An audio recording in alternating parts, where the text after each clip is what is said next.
At some point, you have to decide whose life you're living. Are you living your version of your life, or are you living your parents' version of your life, or your friend's version of your life, or your community's version of your life, or society's version of your life? See, everybody has a goal for you. Everybody has an idea of what you should do with your life. Everybody has an opinion on how you should be, who you should marry, what job you should take on, how many kids you should have, what profession to get into, what country to live in. Everybody's got an opinion on what you should do with your life. And when you are not standing on a rock solid foundation, what ends up happening is you get pulled in a million different directions. Like, there is no way that you're gonna make everybody happy. There's no way, because there's different competing opinions. And so if you're trying to make this group happy, and then that group happy, and then this group happy, and that group happy, you end up making nobody happy. And worst of all, you're not happy. The biggest problem of all is that you're not happy.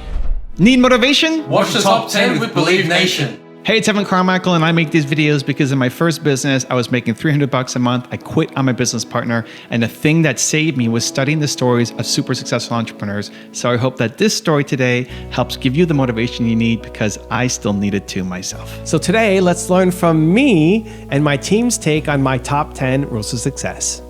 Enjoy.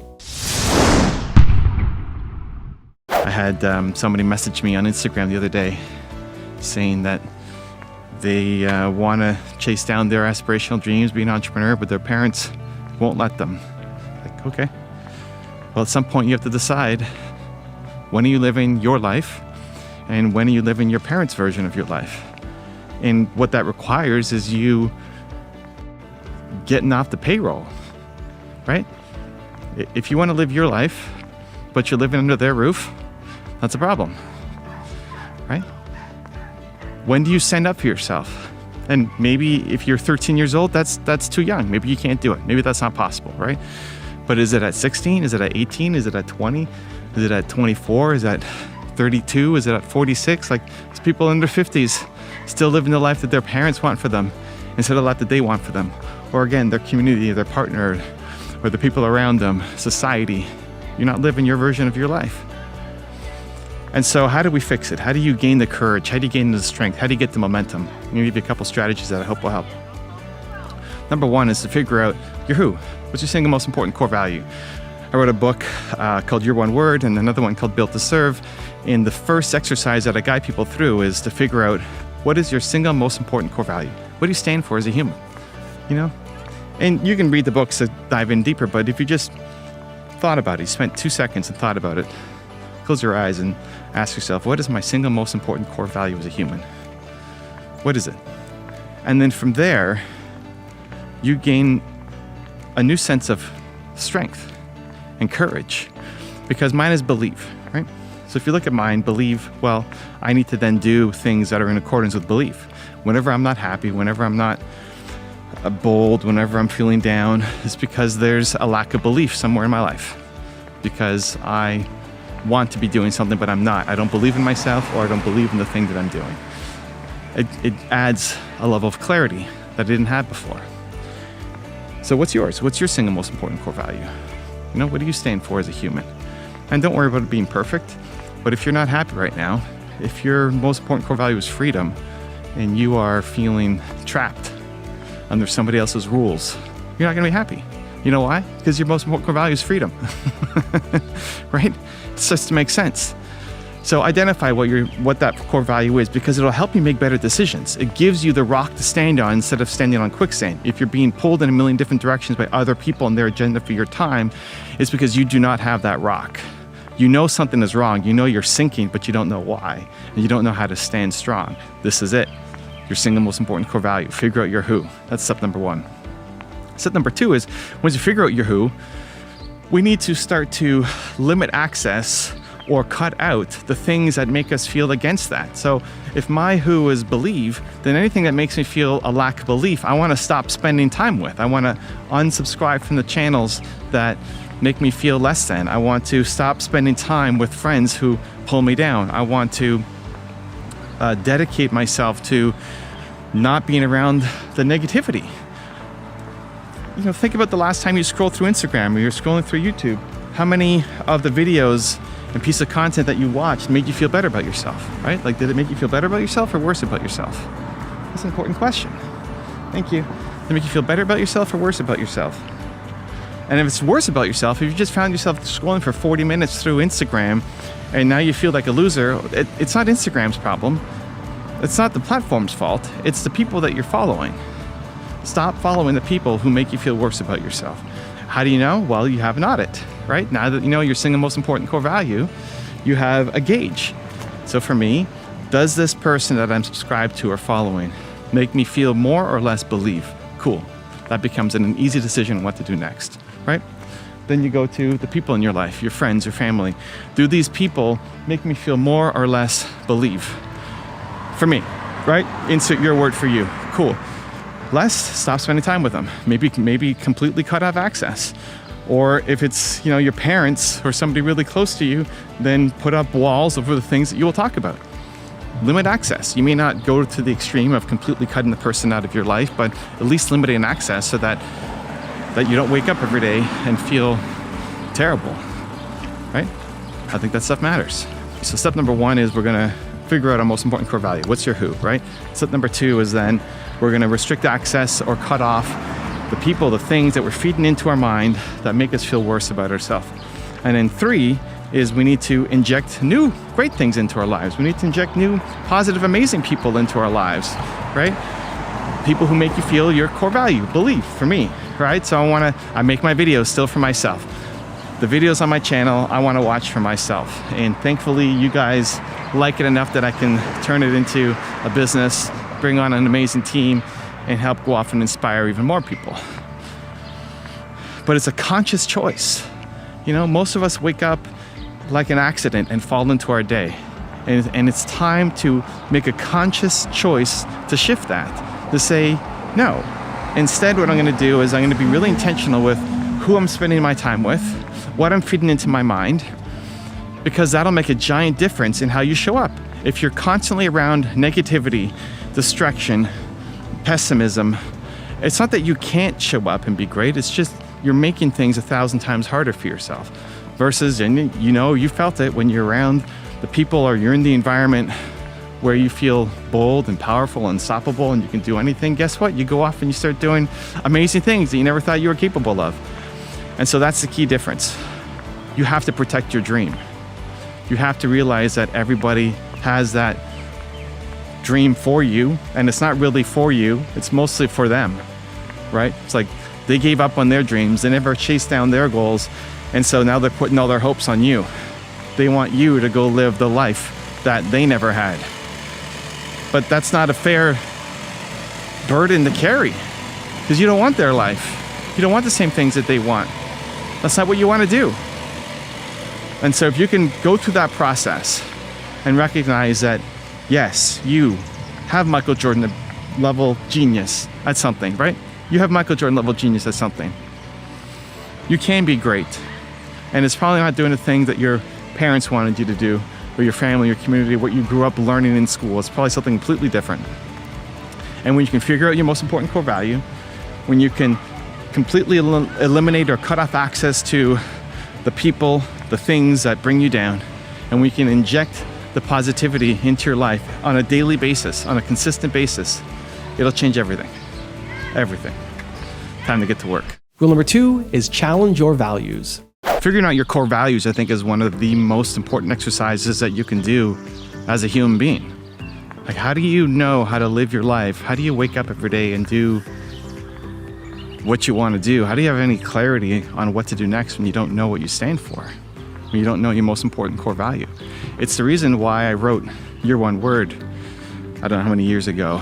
The concept is you have one most important core value. What is it? Figure it out. When you understand what it is, it'll shine a giant spotlight on your life to realize, oh, this is why I'm not happy. Like, if you are ever not happy, frustrated, stressed out, it's because there's too many things that are going on in your life that are out of congruence with your single most important core value. So if you look at mine, it's belief, right? Believe is my single most important core value. Okay, cool. So I'm happy when I'm doing things that make me feel believe, and it's something that you have for yourself, but it's also something that then you give to other people. So you're on a mission. The idea becomes, I want to spread belief for myself, and I also want to help other people believe in themselves more. Whatever you come up with as a core value is for you, is what you still need the most right now. I still need belief right now. But it's also something that we want to give to other people. Whether it's the world, if you're watching this video, it's probably world, big mission, but it could just be the closest people to you. You know, if you're saying the most important core value is family, then you want to bring more family to your family. If you're saying the most important core value is belonging, then you want to give belonging to everybody, to yourself. You still need to feel more belonging yourself, and you want to give that to the world or your closest friends and family. But that's the game. You have to figure out your single most important core value. If you feel like you're being pulled in 1,000 directions, that's why. You don't know what you stand for. If you feel uneasy about something or unsure about a decision, that's also why. You don't know what you stand for. And when you figure that out, it gives you the courage to take the action required. When you understand what your single most important core value is, it allows you to step into your courageous self, to step into your bold self. It gives you the permission to move forward where old you wouldn't have done it. You know, have you had those moments where you really want to do something? You're inspired, you got a great idea, it's like you want to serve, you want to help, you think this could be amazing, and then you stop yourself, you know? You stop yourself, who am I can't do that, I'm not well known enough, I don't have the money, I didn't go to school for this, I don't have the connections with the parents, right? We stop ourselves. We're planning to plan and getting ready to get ready, but we never actually do the thing. Well, figuring out your core value allows you to have the courage and strength to step into who you want to be. How can my one word be believe if I'm not willing to do the things to believe in myself? Even something like this, filming on the street, this used to terrify me. I remember the first video that I made when I was walking down the street. It's probably about a decade ago. My agent challenged me to do it, and I was terrified. I was terrified that people might judge me. I was terrified that just looking foolish and looking bad. I don't know. I was just terrified filming in public. And I remember I was filming and I made sure that I walked down just this really quiet street where nobody would see me, and made sure I looked around and nobody was there. And I started filming, and then there was a mail woman who came by. She was delivering the mail. I didn't see her before I started filming. And so as she walked by, I was like this. Put the camera down, you know? It's like, I'm not doing anything. Nope, do. And then when she left, you're like, okay, back to filming. And, you know, now, I mean, how many thousands of videos later, I'm much more able to get out in front of a camera and create. But what's the thing that helps me push? What's the thing that gives me the confidence and courage to do that thing that was incredibly scary at the time? Well, belief. Hey, my one word is believe. My most important core value is believe. So I need to step into it.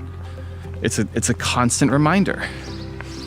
It always forces you to be not the version that somebody else wants for you, but the version that you want for you. Believe is inside me. It's not that it was just given to me by somebody. You don't have to have believe as your core value either. You can figure out what yours is.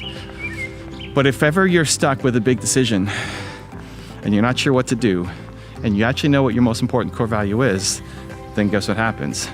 It forces you to go and take some action. Because otherwise you're operating against yourself, and you don't need somebody yelling at you or telling you what you should do. You know what you should do because you have the awareness around your core value. When I wrote your one word, it was designed for entrepreneurs because it's about how to find your core value, but then how to build into a business. And I was surprised that a lot of the people who liked the book were not just the entrepreneurs, but the spouses and the family members of the entrepreneurs who read the book. To say, okay, they don't want to start a business, but they need this first part. Kids in school are reading the book and send me pictures and tweets as they go through the curriculum to figure out what their most important core value is. Like, can you imagine being in grade 6, 7, 8, 10 and knowing what your most important core value is and using that as a lens through which you can make decisions for the rest of your life? Man, how beautiful is that? I wish I had that. I mean, that's why we do what we do, right? That's why authors write books. That's why entrepreneurs start businesses. Is we want to solve the problems that we had for ourselves, and we want to make the path a little bit easier for other people, right? That's why we do what we do. So how do you find your core value? Well, you can pick up your one word. You can pick up built to serve, but as a starting point, think about who your favorite teacher was growing up and why. Think about your favorite teacher of all time. Mine was Madame Farr, who was my teacher mentor in my last year of high school. But who was yours? Who was your favorite teacher growing up, and why? And specifically on the why, it wasn't because they taught you a certain subject. I didn't like Madame Farr because she taught me French, right? I don't even use French day to day at all. Even living in Canada, we don't use French.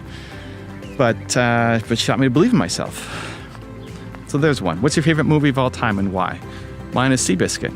I love Seabiscuit. It's about this horse that's way too small to win, not supposed to win, a jockey that's way too big to win and not supposed to win, an owner that has no money and is not supposed to win. It's like all this stuff that's not supposed to happen, and yet they all find each other, and somehow, miracle of miracles, they figure it out and they win a whole bunch of races. It's based off a true story. It's a belief story, at least for me. When I think about that movie, why do I love it? Well, it's about belief. Think about your parents. You know, maybe you loved your parents, maybe you hate your parents. What was the biggest lesson that you learned from them? Like, what did you love the most? Even if you didn't like your parents or didn't think they were there for you, or, you know, whatever. What did you love about them? Or if there's nothing redeemable that you can find, then what did you wish that they gave you? What do you want to give to your kids, right? Current kids or future kids. If you had to give them one lesson, what would that be? Again, mine is believe. My parents always taught me, hey, you're Evan Carmichael, you can do anything you believe that you can. So believe is a common thread through all these things. If you think about why does this matter? If you think about all the things that made you come alive, all the best moments in your life, all the positivity, all the happiness, all the best moments in your life, there's a common thread between them. You know, so for me, it's believe. Madame Farr, Seabiscuit, my parents, the common thread is believe. When you figure what that thread is for you, what it allows you to do is now design a life going forward with more intention. So now, instead of it happening by accident, you know, I just happened to find Madame Farr. I just happened to find Seabiscuit. It wasn't intentional. Most of us are not doing that with any level of intentionality. It's just that random things happen, and every now and then one of those random things are good, right? But now it allows you to design a life with more intentionality, to say, this is what I stand for. This is who I am at the core. These are the things that make me happy. I want to chase down the feeling of X, believe for me, right? I want to chase down that feeling of believe more. I want to be around the people who help make me believe. I want to create content and a business that inspires people to believe. I want to hire teammates, people in my business. We got 40 people now. I want to bring on people who believe in the mission, believe in spreading believe in each other, right? It's like it just gives so much more clarity and intentionality for the rest of your life. And so I think it's one of the most important exercises that you can ever do, just as a human. I don't know why we don't teach this stuff in school. You should. Because how do you operate your life without knowing what you stand for? How do you operate without knowing who you are? It seems crazy. And it's not that difficult. And you don't have to go meditate on a mountain for 5 years to figure it out. You don't have to hire a $10,000 coach to figure it out. Just ask yourself those questions. Who was your favorite teacher growing up and why? What's your favorite movie of all time and why? What did you love about your parents? Or what's the gift that you want to give your kids? The most important core value coming through those things. That'll give you a much better path and direction and clarity and strength and courage for the rest of your life. Rule number 3 is be impact driven. I'm super introverted and shy, and that's why it took me so long to get going on YouTube, because I don't like the camera. Like, I don't come alive on the camera. Yeah. And the biggest fight I would get into, I have an agent in New York named Steve, who he helped Grant Cardone blow up and Mel Robbins blow up and a bunch of thought leaders. And he's like, Evan, you need to be famous. Like, I don't want to be famous, dude. And that was our biggest fight for years. Yeah. And it wasn't until he either said it in a certain way, or maybe I just finally wasn't, being a dummy and like could receive it.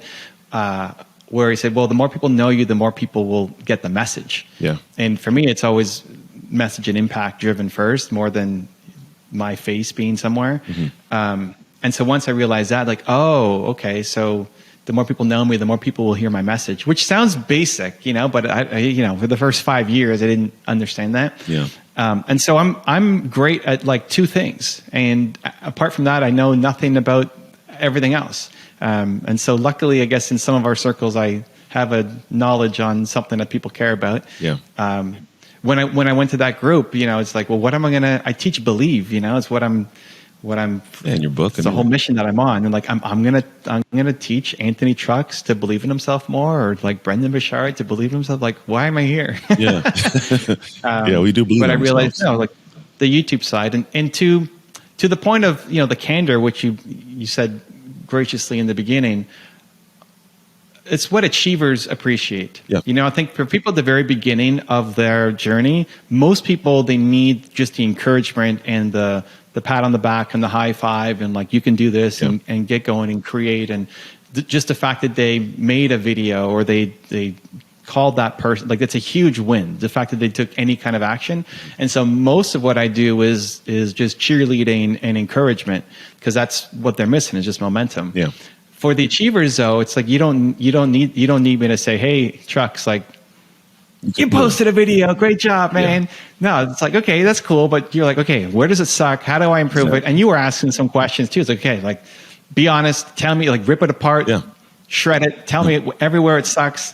And so the achievers want more of the push because they don't need the pat on the back. They're like, how do I get better? Yeah. Rule number 4 is find your people. There's a great quote, find people or find someone in your life not to grow old with, but to stay young with. Yes. And that we can apply. We typically think about that as our significant others, but those could just be the people that are in your life. The people, like, you stay young by watching Eric. Like you get this, you're still on a parallel path. Like Eric and I are on this parallel path right now with all of you guys. And maybe I never see Eric again in my life, or maybe we start a multi-billion-dollar venture capital fund together and change the world. Like, who knows, right? Like you never know how long of a parallel path you'll be on with somebody, right? But like be on the path of the people who make you feel the way that you want to feel, that you can stay young with, that you can express yourself, that they're pushing you in a loving way, not in a like, you need to go off and do this, Eric, because you suck, right? Like everybody has an opinion on what we should do with our lives. And there's some very rare people that when we come across them, I like the expression, collect good people. It's what I like to talk about. Collect good people. When you see somebody that you like, and it makes you feel better about yourself when you're around them, find a way to spend more time with them, because it will make a really, really big difference in your life. And if you're listening to this show, you are probably the one pouring into other people. Like we're pouring into other people. You're the most optimistic person you're the happiest person you're the most ambitious person that you're the most service-minded person that and that's awesome. Keep pouring into others. But who's pouring into you? Who's encouraging you? Who's sharing in a loving way again, like, hey, you could be doing so much more. Like, why don't we do this together? And when you find those people, like collect them, hold on to them, be around them more, because it'll make a huge, huge difference in your life.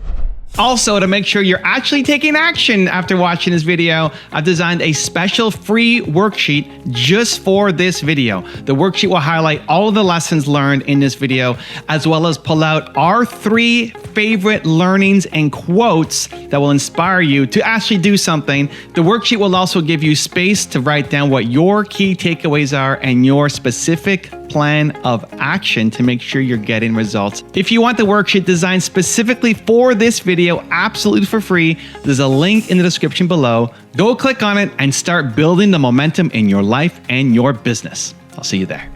Rule number 5 is analyze your audience. YouTube has the best data platform of all the social media networks. And I love the data and I can geek out on it all day long and dive into it. It's overwhelming for a lot of people. The only thing you have to care about is this, the audience retention curve. Like write that down. If you don't know what I'm talking about and you think you might at someday want to start a YouTube channel, come back to that, write it down. It is your golden ticket, the audience retention curve. What that does is show you second by second where people are either falling off your video or sticking around. Second by second. So if your intros are really bad, it'll show you lost half your audience in the first 20 seconds. Cool. Like, let's not do that again. And it'll show you these little flat moments. And a flat moment means you never lost anybody. Like whatever you did in that moment was really good, right? You held their attention that whole time. Think of it like if you ever watch those elections and the election debates, and there's like the red and the blue in America, right? And you like who you liking more? And they've got these people in the audience who are kind of neutral people or supposedly neutral, and they're as the person's talking, you see the blue line go up or the red line go up. It's kind of like that on your videos, and it's completely free. You don't have to pay for any service or anything else. It's built into YouTube natively in their analytics. So when it's a flat line, when it's a down line, then okay, that sucks. We need to fix that. Don't do that again. But a flat moment is good. Flat moment is good. That means you've kept their attention. So if you have a flat moment that's 40 seconds long, cool. What happened there? Let's turn that into a tweet. Let's turn that into an Instagram reel. Let's turn that into something else. And then you have these rare moments, these special moments where it goes up. Well, how does it go up? Like, we lost people. We understand why it goes down, but how do we gain people in the middle of the video? It doesn't make sense. Right. Because most people drop off like in the first few seconds or whatever minutes is the big fall off. But then it doesn't just go down. There's these spikes. Yeah. So why does it spike? Like, how does that make sense? Did new people join the video halfway through? Right. Usually not. Usually what the case is the people who are currently watching rewound that video to watch that part again. It's like, wait, what did Rory just say? What was that thing again? And they rewind it to watch that part again. That's your goal. And that may be 20 minutes inside of your video, but that's what we cut. And one, we want to make more content like that. Like, that can educate you to make better content. But then that's what we cut. So the flat moments or the spikes, that's what we cut to take to our other social media accounts, because we know that that's popping. And a lot of people who are making content, whether they're doing it themselves or they have team, there's a lot of subjective decisions that go in. It's like, well, I like that part and I like this moment and I think we should do here. And there's a lot of wasted time, to be honest, and going back and reviewing and watching the footage again, and then relying on one person's subjective opinion to make the call on what goes to their platforms to make your diamond. The data will show you. It's a lot easier. Just look at where we help people on the video and let's take that to our other platforms. Rule number 6 is choose your platform. I'm a visual learner. I like to be able to see stuff. So I don't listen to any podcasts. I'm on a bunch of podcasts, but audio only is the hardest way for me to learn. This is a podcast, but the fact that I can see you helps, because otherwise I'd be closing my eyes, I'd be covering my ears, because it's just the hardest way for me to learn audio only. When I started in 2009 on YouTube, it was the only video platform. So it wasn't that I knew it was going to be huge. Like, nobody had 1 million subscribers. Being a YouTuber wasn't even a thing. I was making 6-minute videos and people were telling me that it was way too long and I didn't understand how the internet worked and all of this stuff. So, I mean, it's come a long way since 2009, but it was just the only visual place at the time. And I wanted to share. So most of the stuff was either my own, what I had learned, or what I had learned from Steve Jobs or Oprah Winfrey or Kanye West or whoever, and sharing their lessons with the world, because that's what really saved my company. And I thought, 50 people watched a video, maybe that changes somebody's life. It was never designed like now. There's a whole business model around it, right? Like, you can create entire mega corporations around it, and people are going to YouTube to learn. It's the education platform now. So it was very different than when I got started. It was just, I want to tell stories, I want to help people, and I like video because it's a visual platform. If you're getting started now and you're trying to figure out where should I be, the strength of YouTube is that it's the only long form video platform around, right? So if you do a video podcast, where are you going to host it? YouTube.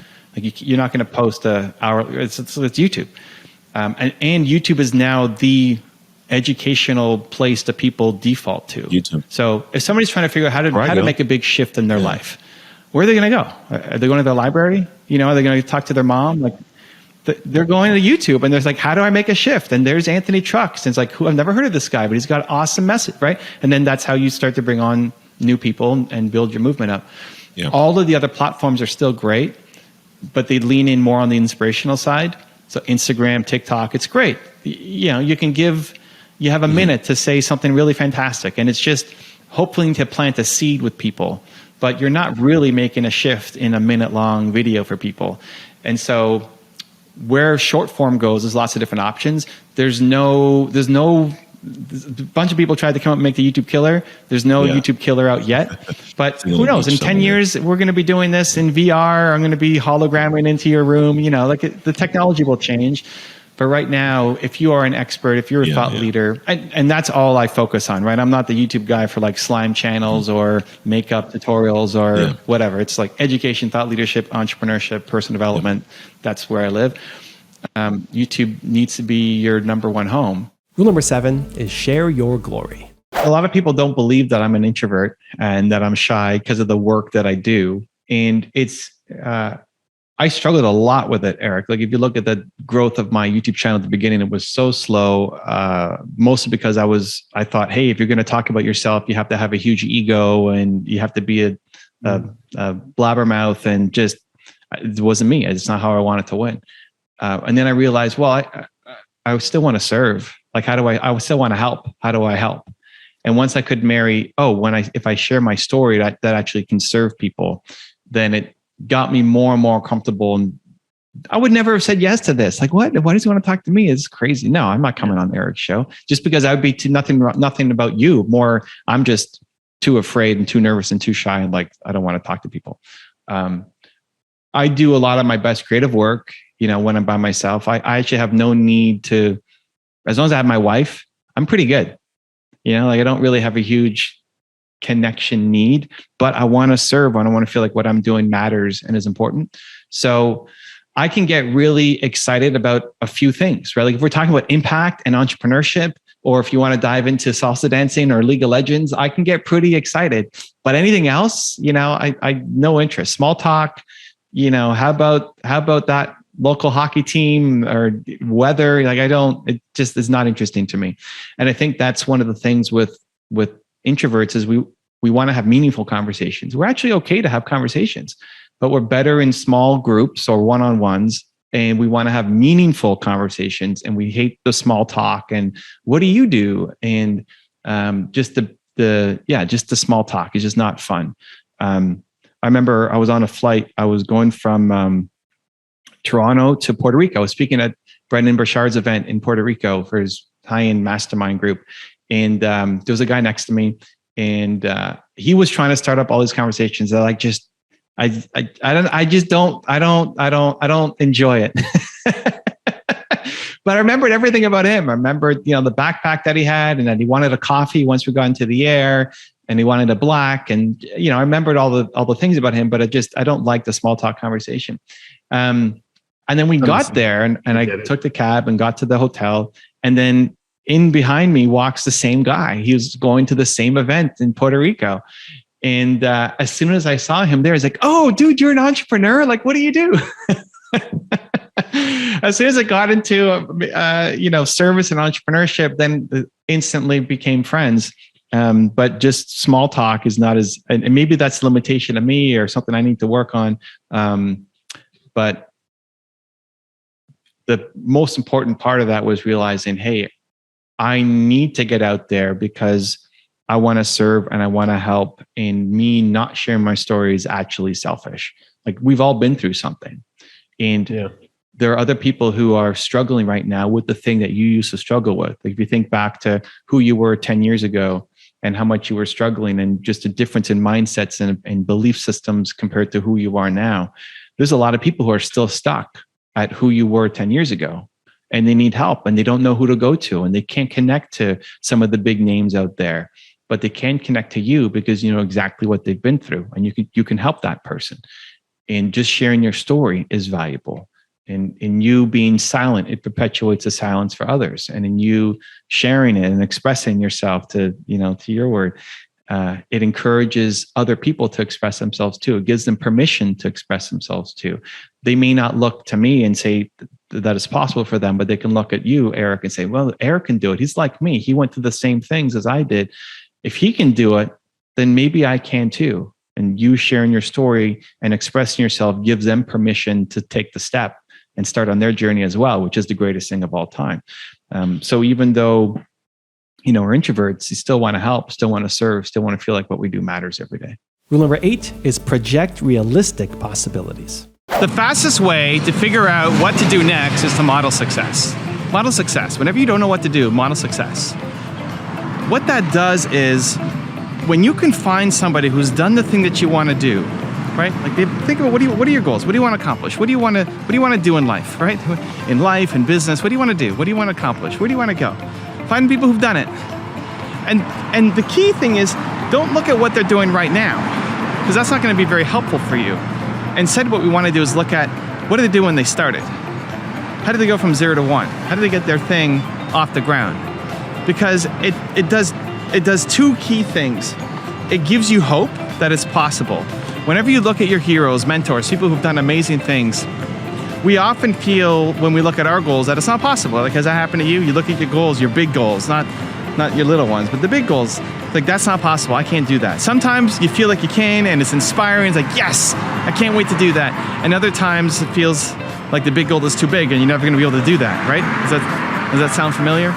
So then when you're able to see people who have done it, it gives you the hope, the motivation, the inspiration that you can do it too. And if you look at their story, you'll see that they probably started with less than what you already have right now. Chances are your heroes, they started with less than what you already have right now. And if they could do it, why can't you? Because of the story that you're telling yourself. And so being around those stories, being around those people, even if it's from books and videos and podcasts, right? Being around that makes you realize, holy cow, this is possible. The second thing it does is it gives you strategies. It's like, well, what did they do? Not just a motivation to act, but what specifically to do? How did they do it? How did they get started? This is what saved my business. Bill Gates, I like to say, he saved my business. I haven't met Bill Gates yet, but he saved my business because I had a software company and I quit on my business partner. I didn't know what to do. I didn't know what to do next. I was making no money. I'm making $300 a month. I'm struggling. I'm suffering. I'm trying. I'm working hard every day. And I don't know what to do. I don't know what to do. I don't know what to do. Help me, please. I tried everything that I could think of, and nothing seemed to be working. And I was tired of being broke, and tired of being tired, and tired of not having results, and tired of not having success. I was beaten down. I was tired. I had to find a different way. And so I quit on my business partner, which was the worst day of my life. And then I woke up the next day and said, I can't quit yet, because if I do, I'm going to regret it. But I can't keep going the way that I'm going. I have to find a different way to stand. And so I said, you know what? Somebody's figured this out. Somebody's figured this out. Somebody had to figure this out. Who's figured this out? Who's built a software company? And the first person I could think of was Bill Gates and Microsoft. It wasn't that I spent a ton of time researching and understanding. It's just I was desperate, I was hopeless, I was lost, and I just thought, Bill Gates, Microsoft. And so I looked at, how did Bill Gates start Microsoft? 0 to 1, right? How did he get started? How's somebody who's super successful makes an extra $1 million now, or how I might get an extra 1,000 subscribers now? It's not as relevant, it's not as inspiring, it's not as helpful, because there's a lot of momentum that goes into it already. So, but 0 to 1, how did he get started? And I found out that he did it through partnerships. And he found people who was already targeting his target audience, and he partnered with them. Not partnership in terms of they own a part of Microsoft, but they made a deal together. And so Microsoft's big deal came with IBM, where IBM was the biggest computer manufacturer at the time. Every IBM computer shipped had Microsoft software on it. IBM had a new computer, they wanted to get it out to the market. They needed some great software for it, an operating system. Microsoft came along and helped them. And so every IBM shipped had Microsoft software on it. Like, wow, that's great. And that blew up the company. That was like their giant momentum moment. But Microsoft was already a $7 million company, I think, when they made that deal. So how did they go from 0 to 7? Well, same thing, partnerships. Their very first partnership came with a company called MITS. They had this device called the Altair, and it was on the cover of a magazine. And Bill Gates and Paul Allen, his business partner, saw it, and they said, if MITS is going to come up with the Altair, they need software for it. Let's write to them and say that we can do the software. And they said, okay, cool, yeah, come on, I'd love to see your software. Now, this is a little maybe sneakier, underhanded. Bill Gates had not written the software for it yet. He didn't even have his hands on one of the MITS Altairs. He's coding it without having a device and without having it ready. And luckily, by the time he gets to them in the meeting, it actually worked, right? So that's a lot of risk, and that's a lot of staking your reputation, I guess, on yourself and your ability, and hoping that it's going to work out. Maybe a little too risky for me, but it was still the concept of partnerships. Who was already targeting my target audience, your target audience?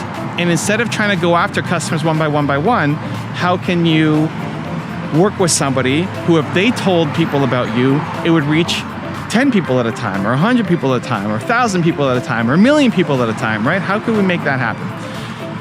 And so I looked to my own business. Like, okay, we sell scientific software. Who else sells scientific, not software, but other products that I can make some kind of partnership with? And the first company that I connected with was in the UK.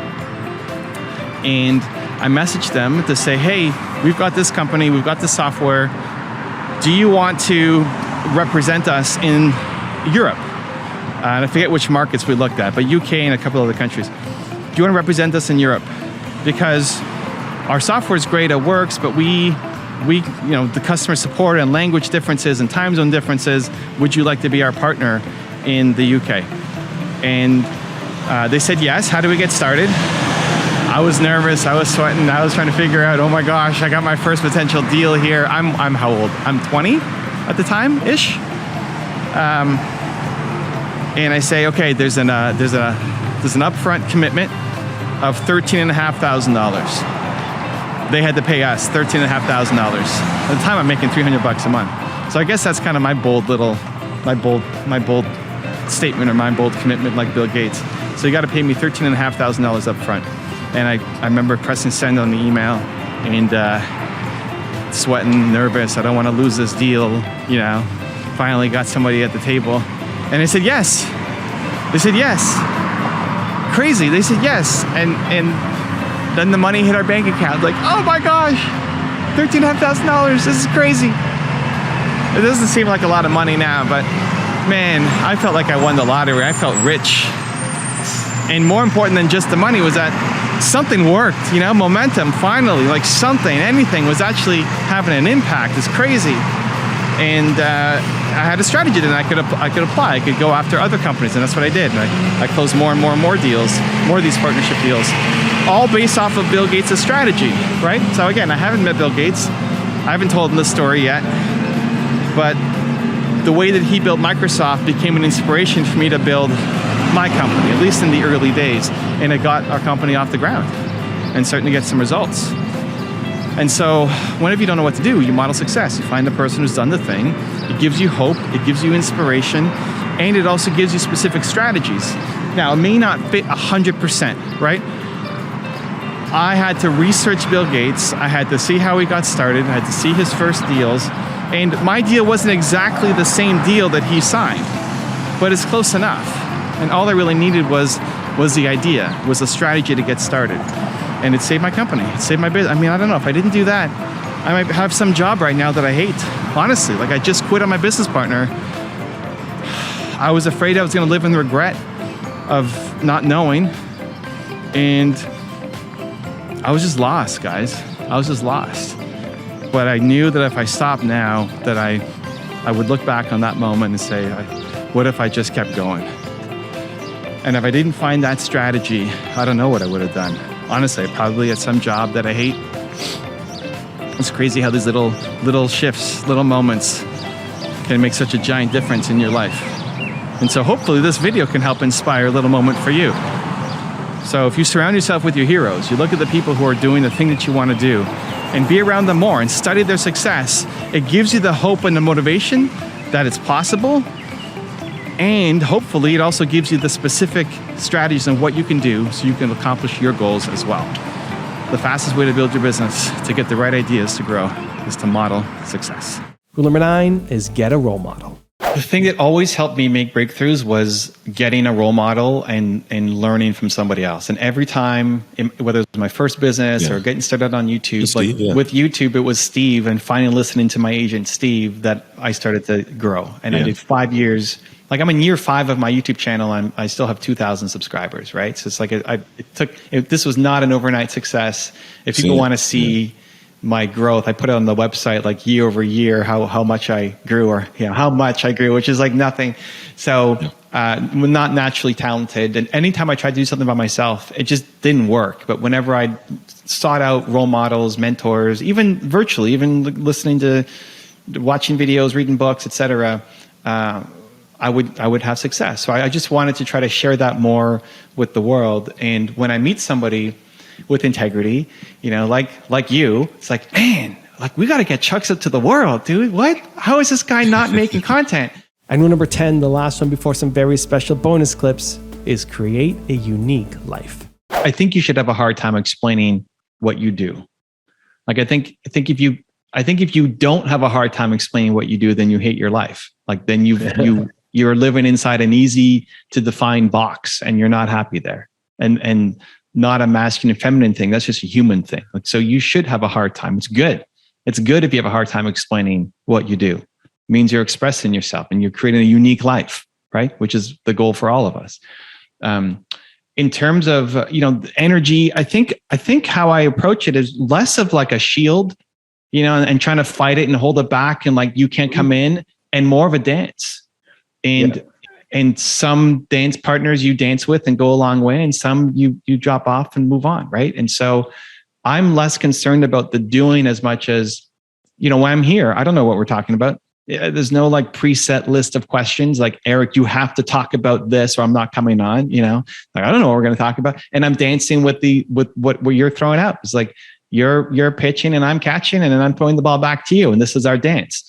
And every dance is unique and different. And you get a chance to express yourself a little bit differently. And sometimes that dance lasts 5 minutes or it may last a lifetime. And so I just see myself that's how I navigate through it is, if you're always kind of resistant and fighting, you're always stressed out and full of anxiety and always in protection mode. And that when you're deep in protection mode, you're not in a creative space ready to make something amazing and abundant, right?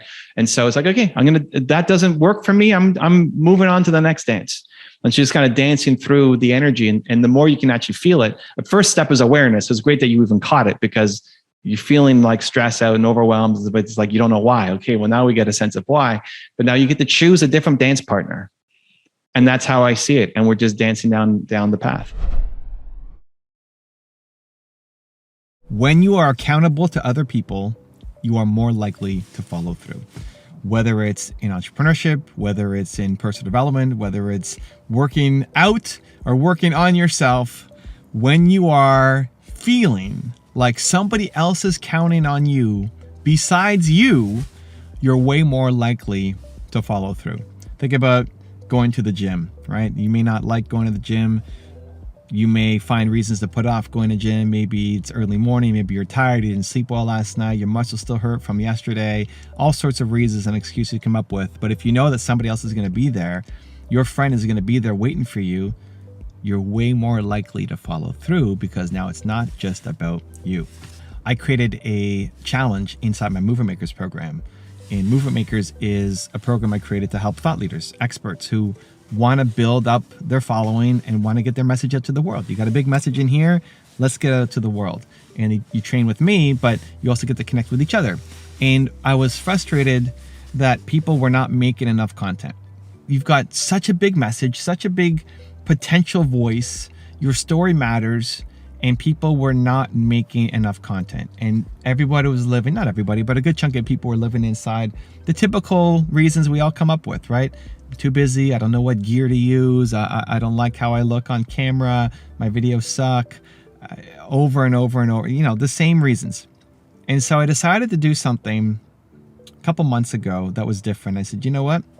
We are going to do a challenge because the thing that's missing is momentum. You guys have the heart and the soul and the care. And just like, if you ever meet anybody in Movement Makers, it's just good people. Just, some of the nicest, friendliest, most caring, most giving people that I've ever met. You've got everything. You're just missing momentum. You're just not putting that up there because there's too much blockage in your head. You need momentum.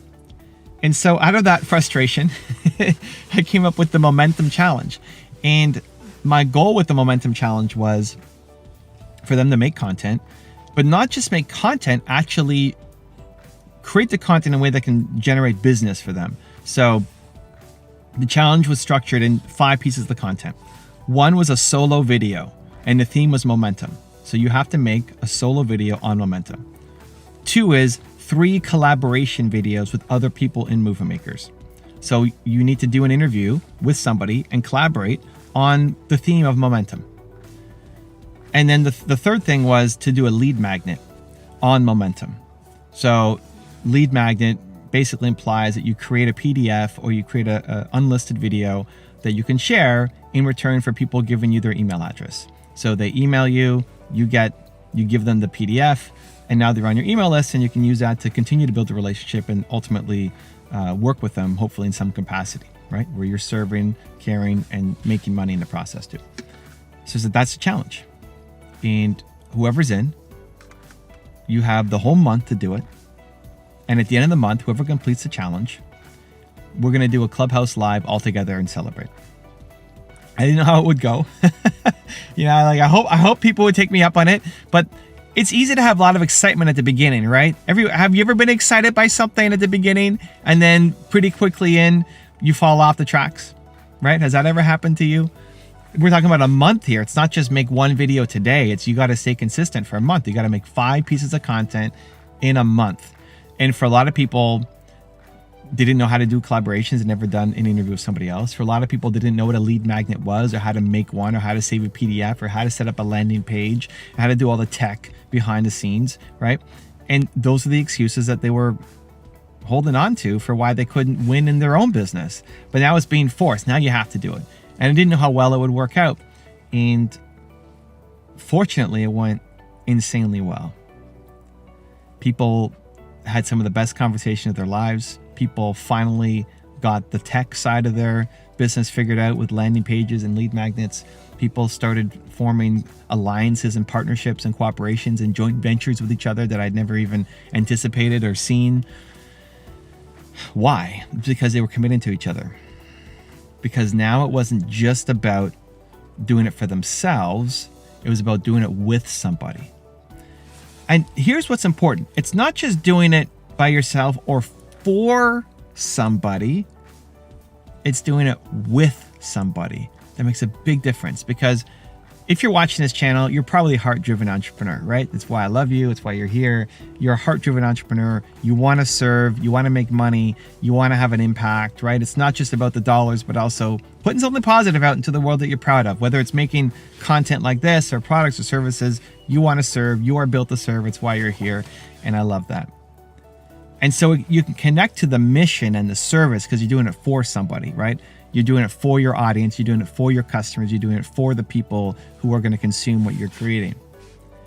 That's very different though than doing it with somebody, because most entrepreneurs, and this is a good gut check or look in the mirror for yourself, most entrepreneurs are doing it by themselves. Even if you have a team, you still feel like you're doing it by yourself. There's nobody who actually gets what you do. Does that sound familiar? Do you feel like you're kind of alone on this? People who support you and might cheer you on, but they're not in the same boat. They're not trying to do what you do. They don't know how to help besides giving some words of encouragement. So you feel like you're doing it by yourself. And man, is it hard to do something that's hard when you're by yourself. And that's where you need the mental toughness and the discipline and the scheduling and the calendar and you do hard things. And one of the best hacks to make sure you actually follow through is you have some accountability. And not just somebody to hold your feet to the fire to say, hey, what are you doing? You don't need a boss. But you need to feel like you're doing this with people. That you're doing your thing, but with others.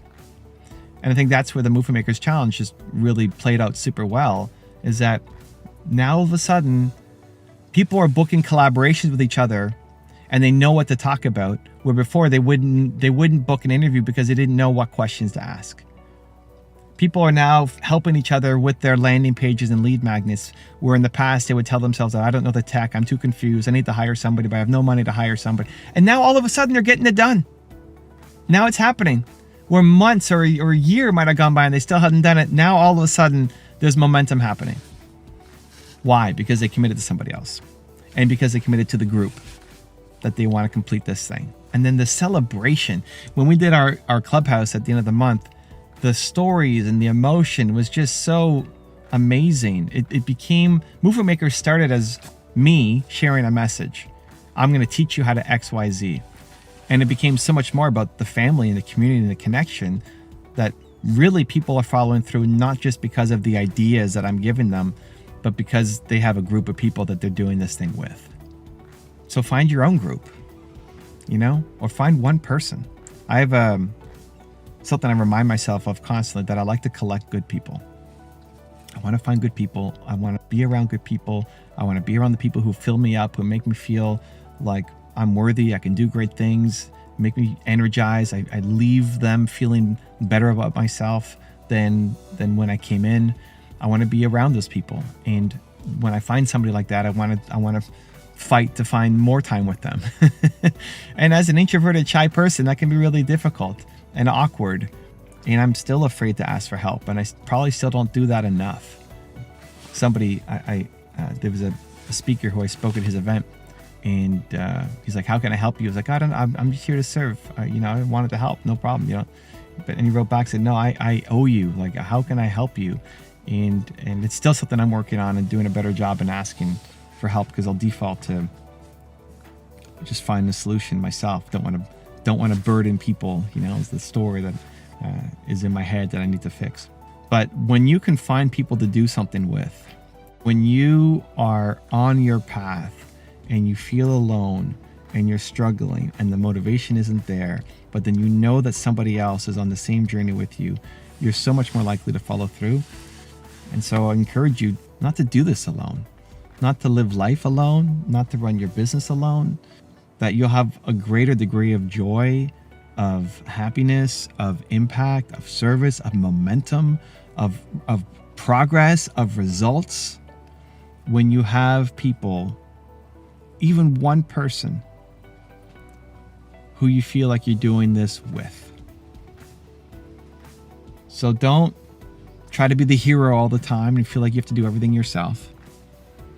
Don't think, well, I'm doing this for people and that's enough.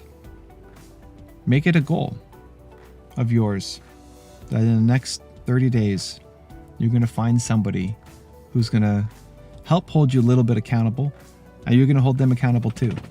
You're giving just as much as you're taking. And together, you're going to create something amazing. It's a true scenario where 1 + 1 = 14. That you plus them equals tremendous growth for both of you. You don't have to do this alone.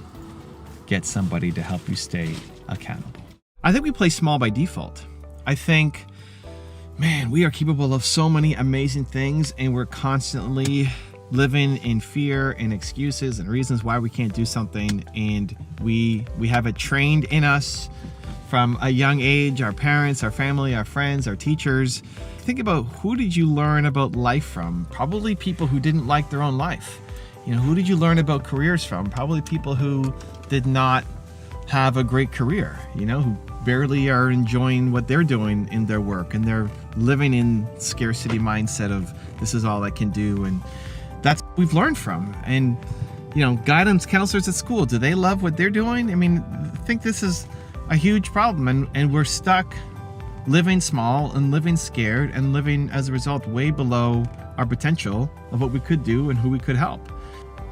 I think it's a big problem. I think lack of belief is the world's #1 problem. It's what I wake up every day trying to do, trying to help, trying to create. And so how do you get out of it?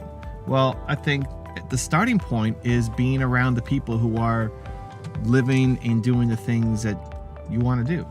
I think the way to 10x your results is not to 10x your effort.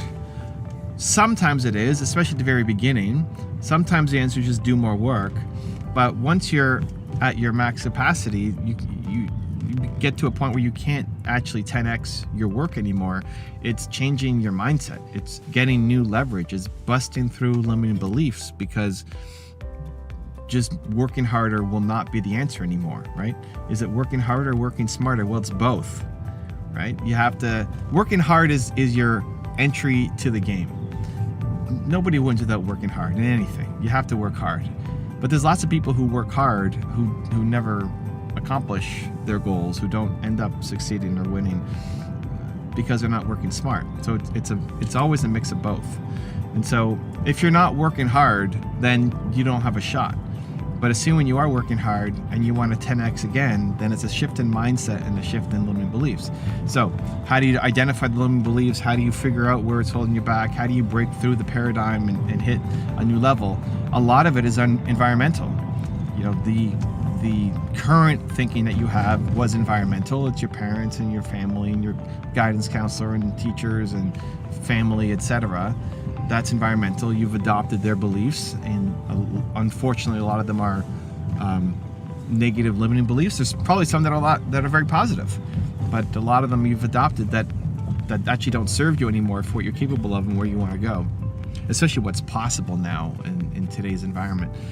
So the shift is in a new environment, to start to surround yourself with the people who are like the people who you want to be, who believe the thing that you want to believe, and whoever's more confident wins. And so if you're around people who are deeply confident that the thing that they're after is possible, or they've already gone and accomplished it, if they deeply believe it and you just kind of don't believe it, they'll pull you into the land of belief, because they are more confident in their belief than you are in the disbelief.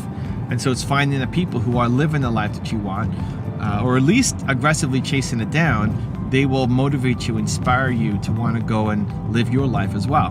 So, how do we do that, right? I mean, it'd be great to be able to hang out with Warren Buffett and Elon Musk and all these people every day, but we can't. So how do you do it? Well, step one, I think, is just through content. It's why I make so many videos on all of my channels. It's why I've stayed consistent over a decade of making content. Why? Because I think when you are around the people, even just visually, even just through a computer screen or a cell phone, it starts to shift your beliefs and your mindset and what you can do. Even for me, I make these videos for myself so that I can be around John Assaraf and Warren Buffett and Elon Musk and Oprah Winfrey, etc., because they inspire me to want to be bigger.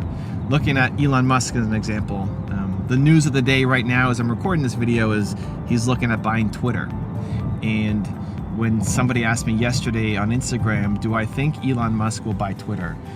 I said, no, I don't think he'll buy Twitter, but it's probably not a good idea to underestimate Elon Musk. Just in general, right? Lots of people have underestimated him, and he's proven them wrong many, many, many times. And I just like the thinking. One of the things I love about Elon Musk is whenever I watch his stuff, it challenges me to think bigger.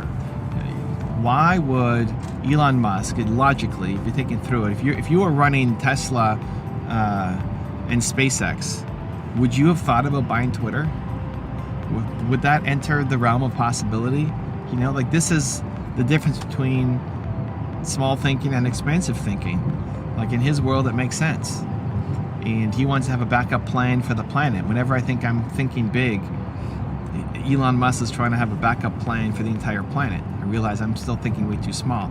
And the point of that is not to beat yourself down, like, oh, I'm not as big a thinker as Elon Musk, right? A lot of people say comparison is a thief of joy, and a lot of people will get off of social media because they're comparing themselves to others.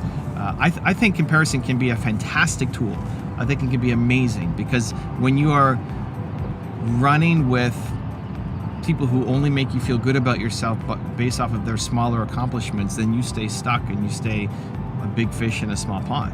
I think competition is amazing, but using it in a positive way, as opposed to looking at someone like Elon Musk and saying, oh, he's so much smarter than me, he thinks so much bigger than me, I suck, I'm never going to be able to do that.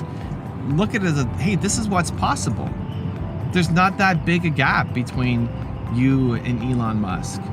It shows that it's possible that you could do it too. If he can do it, then you can do it. He came from South Africa and immigrated to Canada, then immigrated to the United States. He had a father who he calls a monster, who beat him. He had his friends bully him and push him downstairs at school. Like he had all sorts of pain and trauma and struggles in his early life, and if he can overcome that to get to where he's at, I see it as so can you. And I see the comparison as an opportunity that when you see somebody else do something, it makes you feel a lot more confident that you can do it too. And so just use it in a positive way instead of a negative way. So whenever I see someone like Elon Musk, it's a challenge to myself, and looking at him trying to buy Twitter, it's like, what should I be doing? It's easy to get stuck in the same groove, but the groove can also be a rut in that you're getting slow growth and improving where it could be a lot more expansive. You could be having exponential growth if you change your environment to be around the people who have expansive thinking. right? So step one is just through content, through aspirational mentors is what I call them. An Elon Musk, a John Assaraf, a Oprah Winfrey, people who you may never meet, but you can still learn a heck of a lot from. Step two is to then try to go to some events that change up your environment, right? If we're a product of our environment, then if you're always stuck in the same habit, the same house, the same routine, the same environment, then it's going to constrict the thinking. Have you ever noticed when you go on vacation, you come up with some great ideas? Why? Well, you've changed your environment. You've been influenced by new things, and it leads to more expansive thinking. So doesn't mean you have to go take a vacation to the beach or something this week, but what are some changes you can make to your environment? What are some conferences or events you can go to be around the people who think the way that you want to think, to inject some newness, some creativity, some ideas into you that will have you come back a stronger, bolder, more courageous person because you've broken some of the chains of the rut that you were in, that things that used to make sense, like, yeah, that makes sense for me to keep doing. All of a sudden you go away to a vacation, a conference, an event, you come back, it's like, you ever gone away and come back and wanted to be a different person, wanted to be working on new projects, new goals, come up with new ideas? I get ideas all the time when I'm traveling. Just think about if you're just constantly stuck. It doesn't mean you have to go travel on vacation. It may mean you take up salsa dancing. It may mean you try a new hobby. Take that idea that you've got and just go to it. Look at any events that are happening in your city, meetup groups, conferences, clubs that you can join and be a part of to meet new people and take on a new interest. And I promise you, they may not all work out in terms of this is my next career move, but it leads somewhere. It's a part of who you are. You take the learnings and the lessons from that, and it'll make you a better person, a better entrepreneur, and you'll find a creative way to mix things together.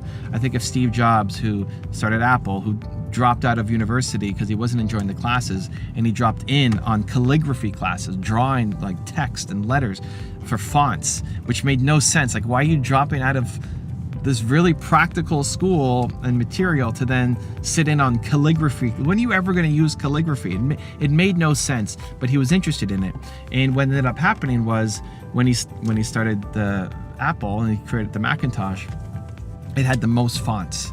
It wasn't just boring computer fonts. There were a bunch of different fonts that he could use that people could then use in their word processing, etc. And it was the most beautiful computer at the time with unique fonts. Why? Well, because he pulled from his experience in his calligraphy classes.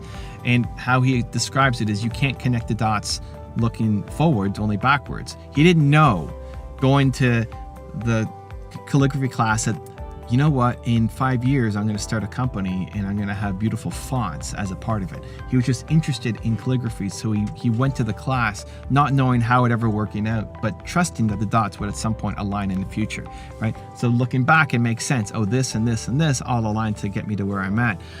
But he wouldn't have known that unless he dropped out of school and dropped in on the calligraphy class. So it's changing the environment. It's being a part of new things.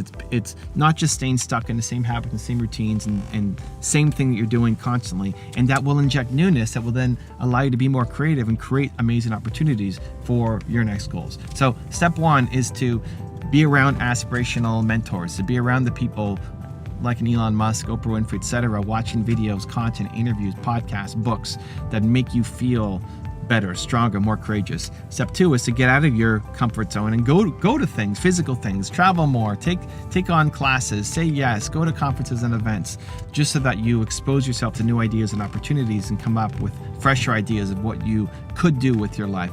And step three is to actually have humans in your life who you're around, who make you want to push and do more and be better. And this means, hey, if you're hanging out with Elon Musk, amazing, that's awesome. You're probably not doing that, but who can you hang out with who are on the similar path as you? And that's where I love groups like Movement Makers that I created for thought leaders. But it's not Movement Makers, something else. But being around other people who are doing the thing, who believe in the same thing. If you're trying to run more, join a running club. You're trying to work out more, join a gym. If you want to be a thought leader, join Movement Makers. If you're join a club or a group where you can feel like you're not doing this alone, where you can talk to people about the journey that you're going on? Will they understand you and not look at you like you're some kind of alien, like your family or friends might? Like, what are you talking about? What are you getting into, right? Join relevant Discord groups, like be a part of a community, because it's probably the biggest mistake I made early on in my life. I was doing everything all by myself. I had business partners, I guess, but I felt isolated, I felt alone, I didn't have friends, had nobody to talk to, and I really, really, really struggled. So find other people who are on this journey that you can do it with, because when you feel like you're doing it with other people and you're not alone, you'll be a lot more productive, a lot more effective, and have a lot more fun as well. Your environment is keeping you where you are. Your environment has been perfectly designed to keep you exactly where you are right now. The people you listen to, the media that you consume, the habits that you do daily, all of them are designed to keep you exactly where you are. So if you want to raise your game, if you want to raise your life, you need to raise your environment. I've changed a lot over the course of having this YouTube channel. The people who've known me the best and the longest, especially in the past 2 to 3 years, have said, Evan, you've changed a lot. For the better, you've evolved, you're more confident, you have more poise, you're a better speaker, you're pushing the boundaries more, you've changed. What happened? How do I get that for myself, right? People want it. Whenever you are off growing and learning and evolving, other people, they want it. They want a taste of it. They want to do it too, because we are not designed to just photocopy our lives over and over and over again. So how did I get it? I paid more attention to my environment. I paid more attention to my daily routines. I paid more attention to the people that I hang around with. It's important. So looking at my physical environment, right? Look at this office. Look at the people behind me. This all means something to me. Looking at the new design that I've had here below. Putting things like my neck braces. It's down below, you can't really see it. But this inspires me. I walk into this every day. My YouTube videos, the channel, I create for myself. The people that I profile, I'm learning from. I feel like I have Gary Vee in my head. I have Oprah Winfrey in my ear. I've got Elon Musk telling me what to do, pushing me to try to get better. I hear these people talking about, you have to be courageous, you have to be bold, you have to believe in yourself more. And when I feel myself being nervous about something, boom, boom, boom, boom, boom, it's a push that I have to do it. And so I've designed my life, I've designed my environment to help push me to get to the next step. And it's scary, and it should be. Where am I going next? I don't know. I'm still a work in progress. But the more that you are around people who push you, who make you better, who make you want to do more, who pull you up to their level, guess what? The more you're going to get there. The alternative is you're stuck where you are. You stick with your friends, you stick with the media you consume, you stick with the habits that you have. And listen, if you love your life, awesome. If you're good, then you're good. Then don't change anything. But if you're not happy with where you're at, if you know you're capable of more, especially for the entrepreneurs, you know you're capable of more. You know you have a gift. You know you're a genius. You know what's in here needs to get out there, can have a huge impact and help a lot of people. If you feel like that's you, then you need to make a drastic change to your environment. You need to change it, because everything you're doing right now is keeping you on the path that you're on. Maybe there's been some growth. If you look at who you were 5 years ago compared to now, you've grown. If you're watching this channel, you've grown, right? You've made some changes, but is it drastic enough? Like, are you proud of where you're at? Look at where you've come from in the past year, 2 years, 5 years. Are you proud of where you're at? And are you comfortable with that same level of growth for the next 5 years? If not, if you think, I want more, I want to help faster, I want to have a bigger impact faster, quicker, then the fastest way to do it is to change your environment. So if that's you, I'm going to give you a 3-step process that I think will help. Step number 1 is cut out negativity. Just cut out the people who don't serve you. Sometimes those are friends that you've had from kindergarten or high school or university. You're in the friendship out of convenience now. There's a lot of people who you might need to let go of. You might need to just let them go. They don't serve you anymore. You've walked your parallel path together, and now they've gone out. Well, they've probably just stayed here while you've gone out here. They don't serve you anymore. And it doesn't mean you have to be a mean person or cold or rude. You're just not on the same path anymore. And a lot of people fight that because you're worried about finding new friends or being around new people. And so you stick with these people who don't serve you anymore. And that's a mistake, because they're keeping you where you're at. Because their negativity, their complaining, their unwillingness to change, their pessimism, their laziness, their not chasing down goals, that becomes toxic. Even if you're trying to be a beacon, even if you're trying to be the person who pulls everybody up, If all you're doing is trying to pull other people up and there's nothing pulling you up, you're going to be limited for life. When I went to the Tony Robbins event, the second one where he invited me to come as his guest, at the end of the first day or second day, you're asked to go do a fire walk. And the whole idea is to do something scary. Well, I went home to my Airbnb at the time and I did the scary thing. I skipped the fire walk at Tony's event to go home and do the real fire walk, which was letting go of some people that I had been around for, in some cases, a decade plus, that this doesn't serve me anymore. I'm doing this just out of convenience instead of something that's actually helping me grow. And so I need to shed this skin so that I can be reborn. Like there's this new skin under you that's trying to grow, right? You're trying to become a butterfly, but you're forced to stay a caterpillar. You don't want that. So you gotta let go of the negativity. Sometimes that might be family. And with family, maybe you should cut out some of your family members from your life. Maybe that sounds drastic, but maybe you should. A less drastic version of that is just don't talk about some things. Limit access. If you know that career talk is always going to cause problems with your family, then don't talk about your career. Say, I'm not talking about that. And stand up for yourself. At what point is this your life? This is your life. Your parents, the people around you, they love you. They want you to have success. They're from a different era. They're a different generation. They don't know what's even possible right now. What they did, if you're 21, their life at 21 was totally different. Your parents' life when they were your age was totally different. They don't understand what's available right now. And so even though their message is out of love, likely, like your parents probably love you, they just don't understand what's possible. And you can't blame them. This is your fault now. You need to accept responsibility for where you're at and limit conversations, limit exposure, cut out the negativity from your life. It's really hard for a seed to grow when it's in a toxic waste dump. And that becomes a choice. You know, a seed, where it gets planted, doesn't really get the choice of where it gets planted. But you get to choose. You get to change your environment. So choose powerfully and cut out the negativity from your life. Step number 2 is then seek out optimism, seek out positivity, seek out things that make you grow, that make you want to learn, that make you want to push yourself, right? I have my channel that's really helped me, that every day I wake up and I'm surrounded by positivity and optimism and belief and things that drive me forward. That even if I've had a rough sleep or a bad day or whatever it might be, I see Steve Jobs right next to me, staring me down. I have my parents behind me, looking at me, encouraging me, putting belief back in me. I've got videos to go to that will build me up. I've got my Believe playlist of music that I listen to that will change my state and bring me back to a place of optimism and positivity. What is it for you?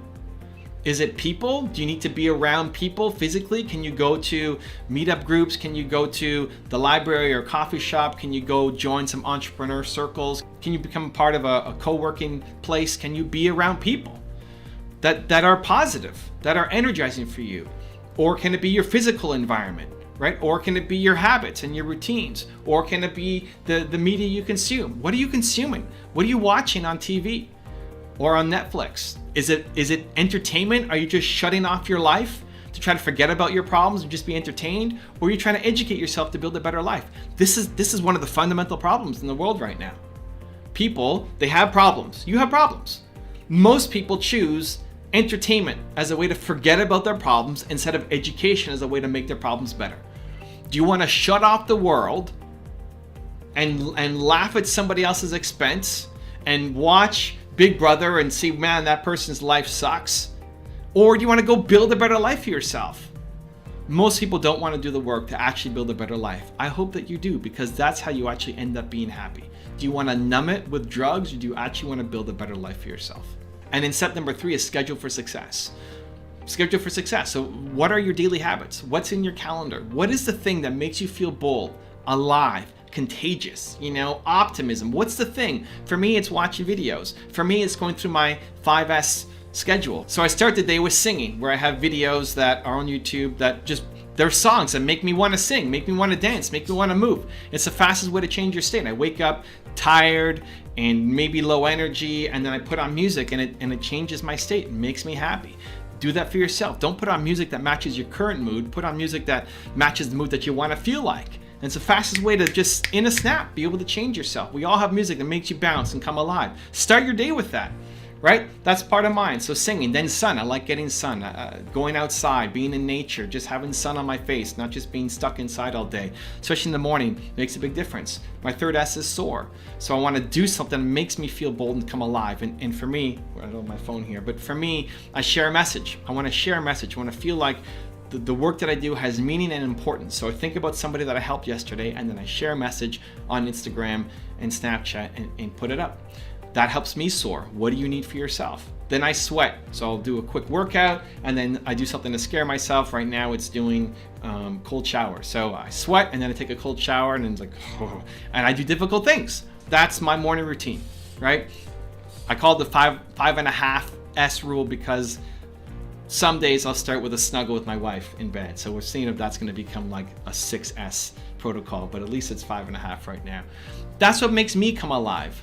You might need something totally different. I'm okay with that. That's amazing. Maybe you need to meditate. Maybe you need to pray. Maybe you need to pet your cat.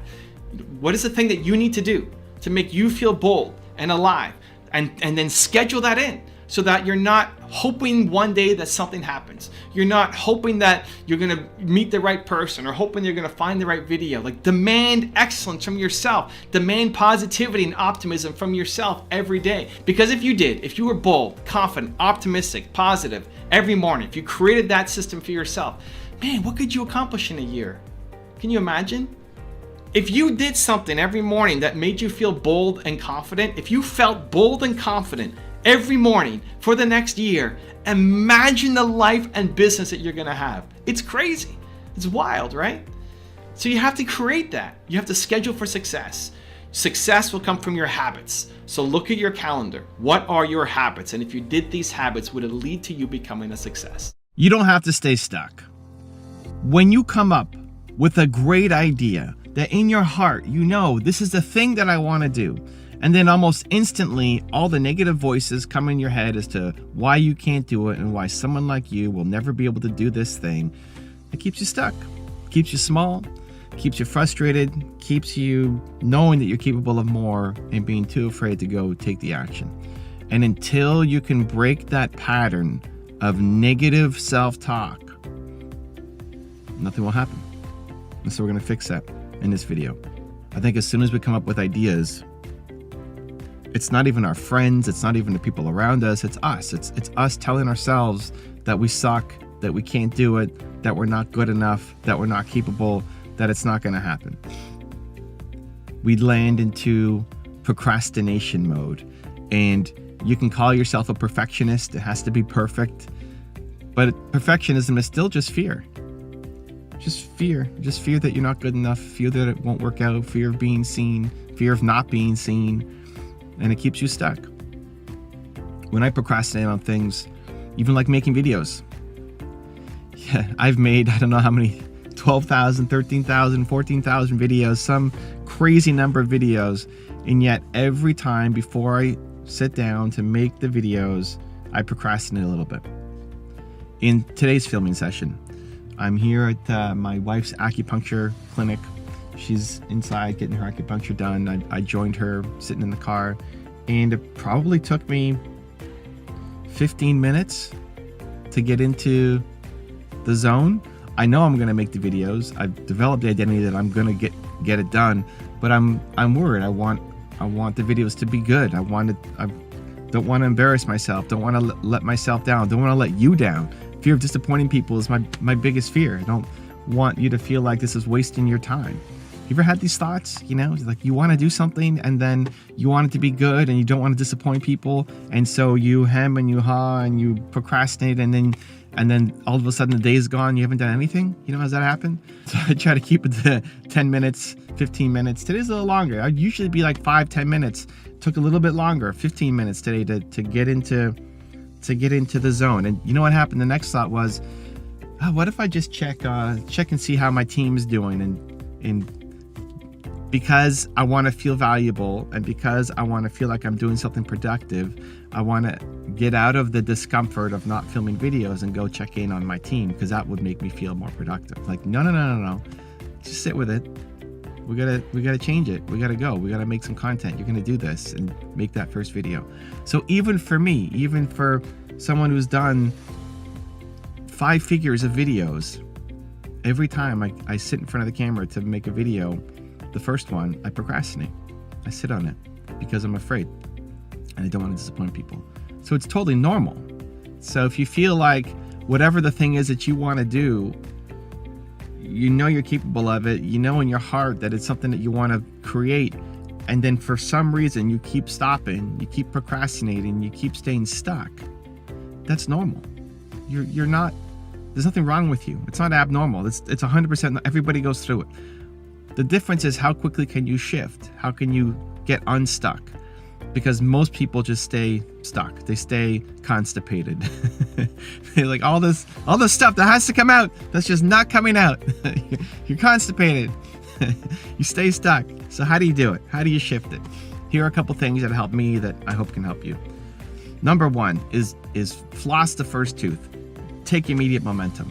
You think about flossing, it's, people don't want to floss. I mean, I've built the habit of flossing twice a day.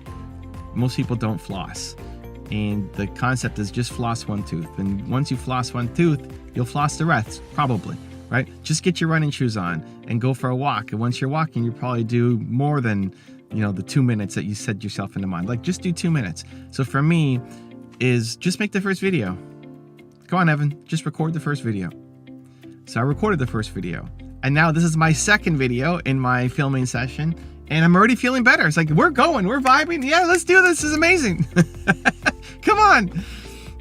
Just get going. Just go. It's so much easier to keep the momentum going once you've built some momentum. The hardest step is the first step. The hardest step is just building that initial momentum at the beginning. Once you get going, it's a lot easier to keep going. So just start. Don't make it some big thing. Don't make it some giant endeavor that you have to go off and chase. It's nice to have big goals and big ambitions and big dreams, but sometimes they're too big. And then you feel like you can't do it, and you need venture capital, and you need a team, and you need all sorts of things before you can do anything on it. It's great to have that big goal. And what are you going to do today to build some kind of momentum? And once you start building that momentum, it's just so much easier. So the challenge for today is just find one small, simple, easy way to get started. It doesn't have to be amazing. It doesn't have to be great. It's just the first step. Once you get your first step, it's so much easier to take the second. So that's one. Just start building some immediate momentum. Number two is change your state. One of the reasons why I like filming in the car, people ask, why are you always filming in your car? I like being out. I like being out of the place, out of my home. I like energy. I like nature. I like being able to see trees and sunshine and have people around. I like that. It changes my state. It makes it a lot easier for me to go off and film when I'm by myself. So it's not just me talking to the camera. If this feels more conversational, I don't know. It's all just a head game. But it feels like I'm talking to a friend. Hello, how you doing? I'm Evan. It feels more conversational and natural for me. I like having the sun on my face. It just feels better. And so changing your state can be a good way. If you're in wherever you're at, think whether you're in your bed or in your car or you're in your office or the dining room table, change your state, move around, get up. You want to change the negative thoughts? Start moving. Get up. Doesn't mean you have to go work out or do, 100 jumping jacks. Just get up and even get in some fresh air. Getting out of the space that you're thinking negatively in really helps. Just changing your physical location really helps. I promise you. Have you ever had you're thinking really negatively, you're procrastinating, you're feeling down, and then you go for a walk and you feel better? Or even just change your room, or you go to a different part of the house, or you go for a drive and then you feel better. Like, changing the physical environment can really help you get out of that funk that you're in, where while you're in that space, you're feeling stuck and you can't move. So change your physical environment. One little bonus to that is music. I should have done that today. Music is the fastest way to change your state. So while I was sitting here in the car for 15 minutes procrastinating on making these videos, instead of thinking, hey, I should go and check in on my team and see how they're doing, underneath, like logically, that makes sense. Like, how's my team doing? I'm being a good boss, a good manager, a good friend. I should check in on them, see how they're doing. It's going to move my goals forward, of course, because if they're waiting on me for something, right? Logically, all that makes sense. Underneath it is just, again, the fear that my videos won't be good enough. So I need to feel productive. I need to feel valuable to myself. I need to feel worthy. So I'm going to spend my time there instead of making videos, right? I should have put on music when that was happening. Instead of going to check out my team, which I didn't do, but wanted to, I should have put on some music. Like, put on some music that makes you move. And you don't have to be the most expressive dancer or singer. Just anything that would get your head bobbing or your foot tapping or your knee bouncing. Just songs that make you come alive. And there's no one perfect song, but whatever song gets you in the zone, even if you're feeling really low, you'll find yourself like having energy and moving, and it just changes your state. The whole point is just to get unstuck and to start building some momentum towards what you say is what you want to do, right? So music is the fastest way to change your state. And then number 3 is, I would say, have play bigger triggers. And play bigger triggers are the things in your environment that remind you of who you want to be. The things that you could put up, the reminders on your cell phone background, on your desktop background, the artwork on your wall, the things that you could put in your life to remind you of who you want to be. So I'll share a couple from my example. In my office, I have 5 pictures on the wall, and they all tell a different story and remind me of who I want to be. I've got Steve Jobs on the wall, who reminds me to be a visionary. I've got AP Giannini on the wall, who is my favorite entrepreneur of all time, and he reminds me to believe in the little guy and what I'm trying to do. I've got my parents on the wall, who remind me to believe in myself.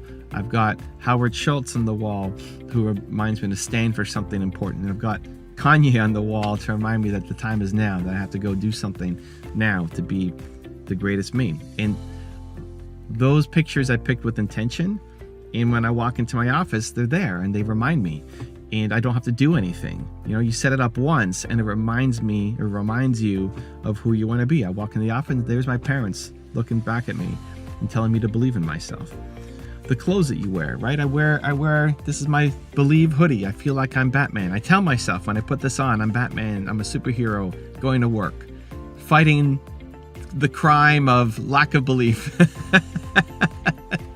Right? And so somebody commented on my hoodie yesterday, like, you're always on brand, you're always wearing your hoodie. It's like, it's not just when I show up to make videos. This is what I wear, because I'm a superhero going to work.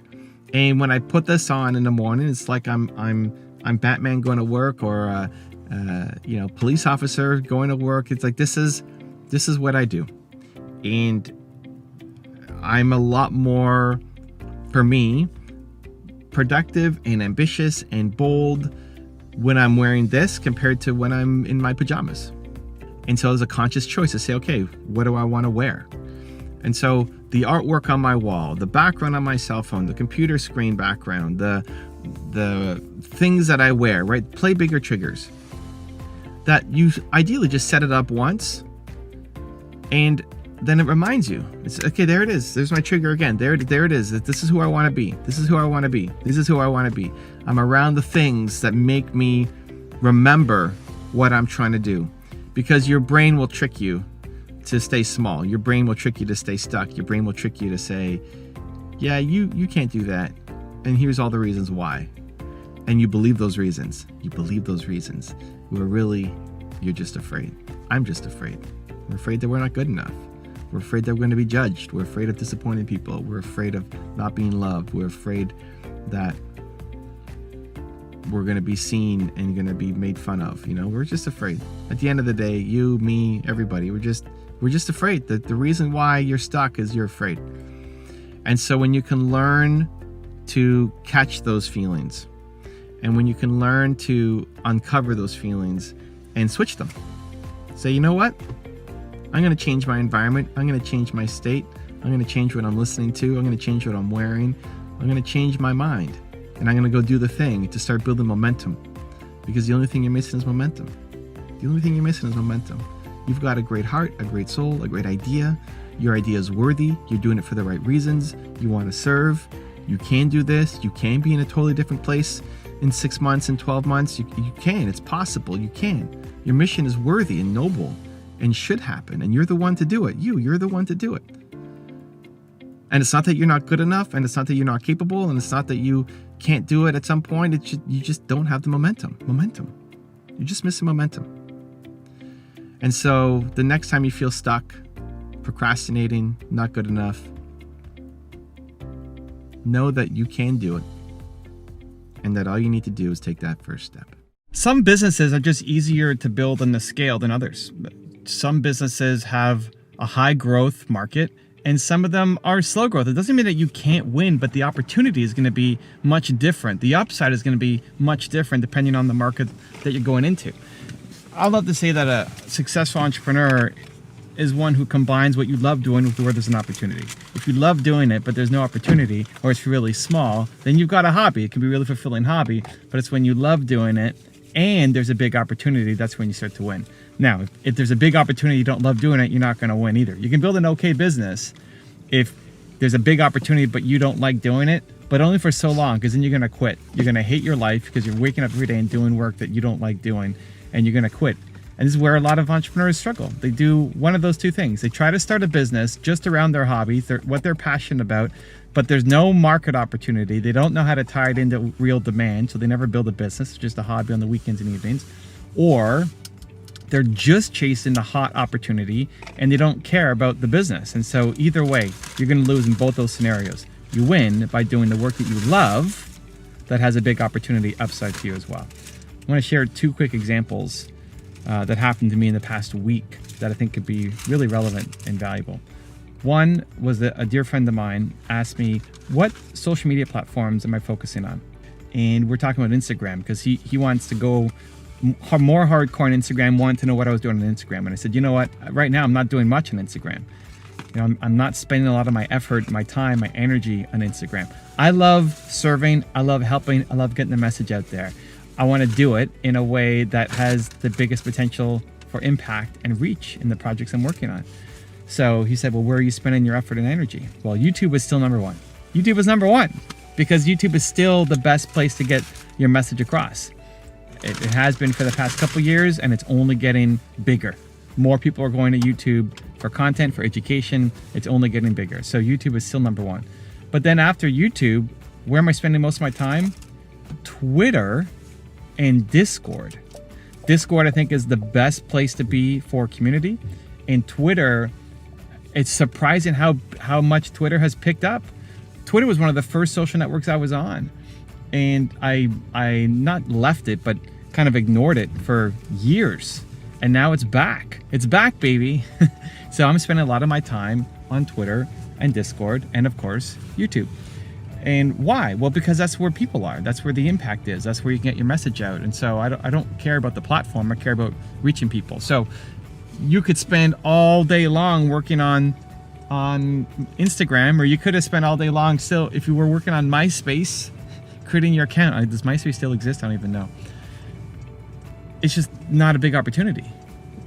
And so, yeah, again, what do I care about? I care about helping entrepreneurs. I care about getting the message out there. So then it becomes using your head. Okay, where's the opportunity? YouTube, Discord, Twitter. P.S. If you want to join my Discord server, it's free. I'm there every day. evancarmichael.biz. Come check us out. The second quick example was I'm talking to a successful entrepreneur who wants to move from his big business that he's built, tens of millions of dollars in revenue, to starting a business to help other entrepreneurs get their companies going. And he's having a hard time getting this thing off the ground, and he's having a hard time monetizing it. And he's having a hard time getting people to pay him for things. And I said, well, the immediate opportunity, if you have a long horizon, great. You'll eventually win because your brain will play out, you'll get better at the game, etc. But the best thing that you can do right now, if you want to monetize it, is coach people who are inside of your industry that you have domain expertise. Because what he's coming at doing is just helping people with personal development. He's coming in, helping them believe in themselves, helping them overcome their limiting beliefs, helping them fix their mindset, get their schedule right, all that stuff. But then if they're off building their own business, he's only adding one little piece. Now imagine if you could add the tactical information and the contacts as well as the mindset and the motivation. So there's three entrepreneurs that I invested into recently: Drew, Jeremy, and Bo. And these three guys, some of them had no experience. I think Jeremy he was a stock boy at a grocery store, and he's mid 6 figures revenue 18 months later. Why? Well, because yes, I'm giving him the belief and the mindset and the motivation, but I can also give him contacts. I can also make introductions for him. I can also give him information about the industry to know what he's doing right and what he's doing wrong. And so when I'm looking to make an investment into an entrepreneur, I want to be able to help them beyond just believe, because I can give belief to anybody. But who would I want to give belief to that had the highest impact for success? It's going to be people who I can give contacts to. Jeremy does YouTube consulting. There's people who contact me all the time for YouTube consulting. I don't want to do it. I don't want to be in that business, so I can give it to Jeremy. Perfect. But if you were you were an arborist. Can you see the trees? I guess not. It's kind of blurry.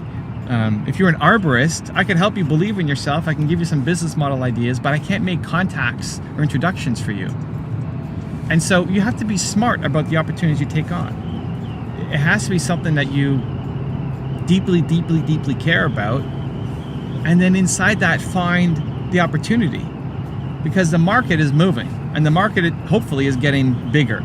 And if you're inside a growing market and you love what you're doing, that's a slam dunk. That's a home run for you. So what's the methodology now to help figure that out? Well, one, you have to start with, what do you naturally just love doing? What do you love doing? What can you wake up and get? What are you getting lost in? Where are you spending your time? What are you daydreaming about? Not about the result, not about the cars and the yachts and the whatever, right? Not that's a result. What do you get lost in the process of doing? What industry do you actually care about? Where are you spending your time? Where are you researching? What doesn't feel like work for you, right? So that's step one, is connecting to something that you're actually passionate about, not just trying to make money, right? Making money is important, but it's not step number one.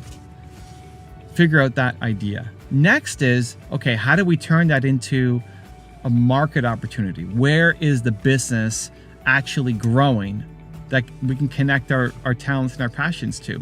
So if you love sharing a message, like my first example, great. Now be strategic about the platform that you're going to pick. It used to be Instagram. Now it's YouTube, Twitter, and Discord. If you love coaching people and consulting and investing in people, great. Connect it to where you actually have domain expertise and can make introductions for people and take a piece of their business, as opposed to just charging for the hour or just helping people with mindset and not actually introductions and tactics, right? So you love the opportunity. It makes you come alive thinking about it, and there's actually something for you to grow, right? Logically, strategically, there's a way for you to make money doing it. When you can combine those two things, you have a much, much, much, much, much, much higher degree of success. I'm going to substitute mission for purpose. Your purpose is what you are here for. Your purpose is what do you wake up excited to do? Your purpose is what's the impact that you want to have on the world? What do you want to be known for? What do you want to create? Your purpose is the thing that keeps you going when you want to quit, when you want to give up, when you feel like it's not happening fast enough, when your goals aren't enough to keep you going. What is the thing that keeps you going? It's your purpose. To feel like what you are doing today matters, is meaningful, is going to have an impact.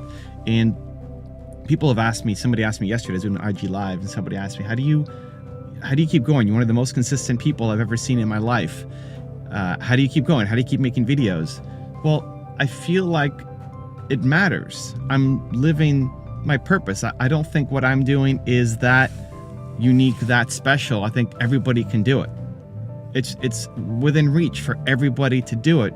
The problem is most people are just chasing opportunity and just trying to make a quick buck. And making money is very important. It is very important. It's just not number one. Number one is your purpose. If you woke up and felt like today mattered, that it was going to mean something to somebody, you're going to show up in a totally different way. You're going to show up with more energy. It's going to be easier to say yes. I was making videos for years with getting almost no views, 0 comments. Why? Because I felt like what I was doing mattered. That if 100 people saw my video, that's 100 people that saw my video. Where if you're just chasing the end goal, if you're just chasing, oh, I need to have 1 million subscribers, or I need to have X in my bank account, you stop. You will quit because it gets too hard. Where if you actually felt like, I'm going to show up today and I'm going to do something that matters and it's going to change at least one person's life. There are some days when you feel like you can change the world, right? There are some days when you feel like I can do anything. I can change the world. I'm going to X, right? There are some days when you actually feel that and it's amazing. And there are some days where that feels too big and too scary and your purpose feels too overwhelming. And it should be aspirational. It should be beyond your reach. It should not be something that just gets solved in your lifetime. It's something that you want to swim forever, to climb forever, to keep chasing down. So there are some days where it feels too big. And on those days, don't stress about it being too big. Worry about, hey, I'm just going to help one person. For me, when I'm stressing out about making content, making videos, speaking on stage, whatever else I'm doing, some days like, I'm going to change the world today. And other days is, I hope I can reach a few people with the video. This is a Tuesday for me. I record videos on Tuesday. Every Tuesday I make content. It's in my calendar. And it's always the most stressful day for me in my week because I always want to make the best that I can. I want today's videos to be the best that I can with what I've got because I want to have an impact. I want hopefully this video and the way that I say it, and just hope that this is the one that finally resonates with at least one person. The hope isn't I need this video to go get 1 million views or I'm a failure. The hope is that for you, maybe you're the one today, that the way that I say it hits you in the right spot, that pushes you towards some kind of action, to take that thing that's been sitting inside your heart, that you've been sitting on for a long time, that you know you want to do, and get the permission, get the courage to actually go off and do the thing. That's what purpose does for you. Purpose demands that you grow into a better version of yourself because you won't do it just for yourself. If your goals are just purely selfish, if it's just to have money in your bank account or buy a certain car or whatever, the goals just for yourself will not sustain you through the long stretches of bad times that it takes to go off and actually build something meaningful. The thing that sustains you is feeling like this is of greater service to other people than just me. Okay, so everybody has a purpose. The purpose is the thing that gets you going. The purpose is the thing that keeps you motivated. The purpose is the thing that makes you want to do something today. How do you find it? Well, finding it doesn't have to be a difficult process. I wrote about it in Built to Serve. I believe humans are built to serve, and finding your purpose comes from I call it your why, and your why comes from your pain. Your purpose comes from your pain.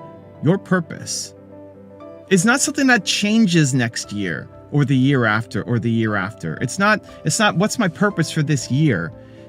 That's a decent enough conversation, even figuring that out. If you wanted to go down that path, what's my purpose for the year? It's already more self-awareness than what 99% of the world has, but that's still not your life's purpose. Your purpose is the thing that at 120 years old, you're still obsessed about. My purpose isn't to grow my YouTube channel. I don't know if I'll be doing YouTube at 120 years old. That's too far away for me to think about. My purpose is to try to solve the world's biggest problem, which is that people don't believe in themselves enough. And when I'm 120 years old, that will still be there, and I will still be doing whatever the modern technology is, right? If it's YouTube, amazing. If it's VR, something totally different, I'll be doing that because I want to solve that problem. That's what I wake up every day trying to do. Why? Well, because the purpose comes from my pain, because what I struggled the most with was me. Oh, Nina brought some coffee. We love you, Nina. Look at the steam. Look at the steam. I bought this guy coffee. And you bought the homeless guy coffee? He said it's his birthday. It's his birthday? Yeah. Look at Nina. Yeah. So special. See, she's spreading her purpose. Love it. My purpose came from my pain. I struggled so much as an entrepreneur. I felt the lowest as a human. I felt worthless. I quit on my business partner. I thought it was never going to work out. I just felt incredible pain. I felt lonely, isolated, worthless. And I did quit on my business partner. And then luckily I came back the next day and just decided I can't quit on this yet. And I'm still making all of this content, all of my material, how many years later? Let's say that was when I was 19, 20. I'm 41 now. So 20 plus years later, still helping, still making content, still going. And it's going to be another 80 years of doing this, because there are so many people, millions of people who are 19-year-old Evan right now struggling with the same thing. Whatever you struggled with, think about in your life the deepest, most traumatic experience where you felt worthless as a human being, the most painful emotionally moment that you had to go through. And you barely made it. You didn't triumph your way through it. You struggled, but you made it. And now you're here. And you're still not where you want to be, but you're way further ahead than you used to be, right? You right now could go back to you from 10 years ago, 5 years ago, 7 years ago, and give some great advice. That's your purpose. To know that there are millions of people right now who are currently the person you used to be, and they may not make it through.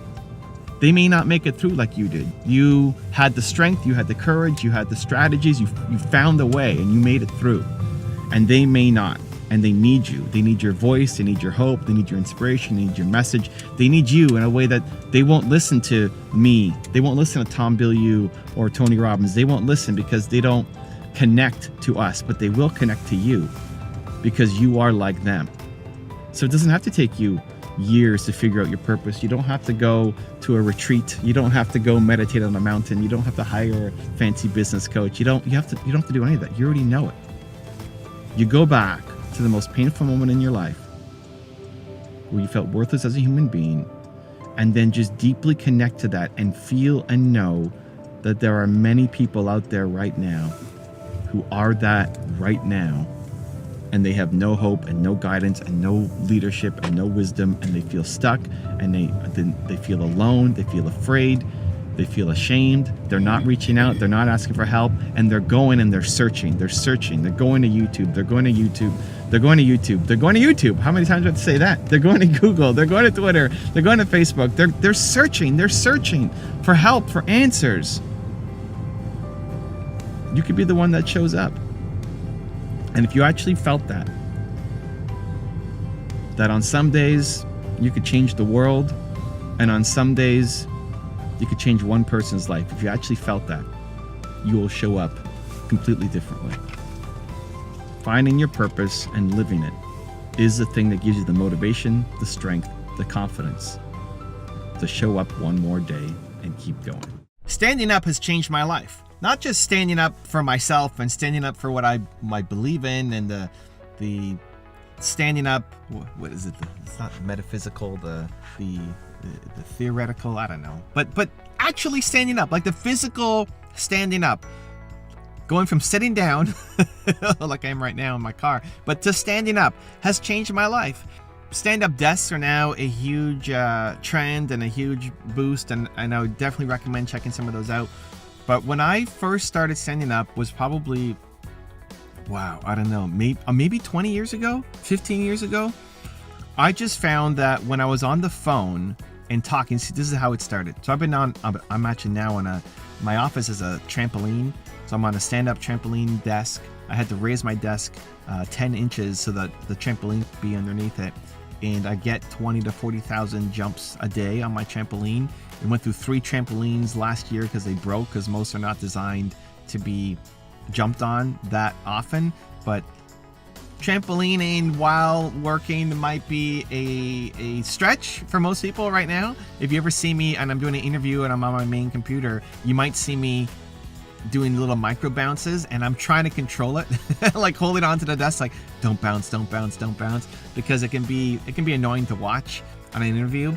But for the most part, I'm bouncing up and down all day long on my trampoline. Now, why did I start this? Well, 15-20 years ago, I just found that when I was on the phone and I was talking to clients, I would be better when I was walking around.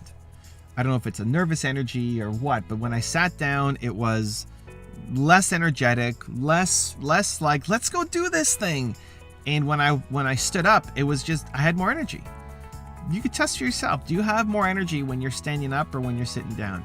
And so on calls, I would not just stand up, but I would walk around. I like to have something going on.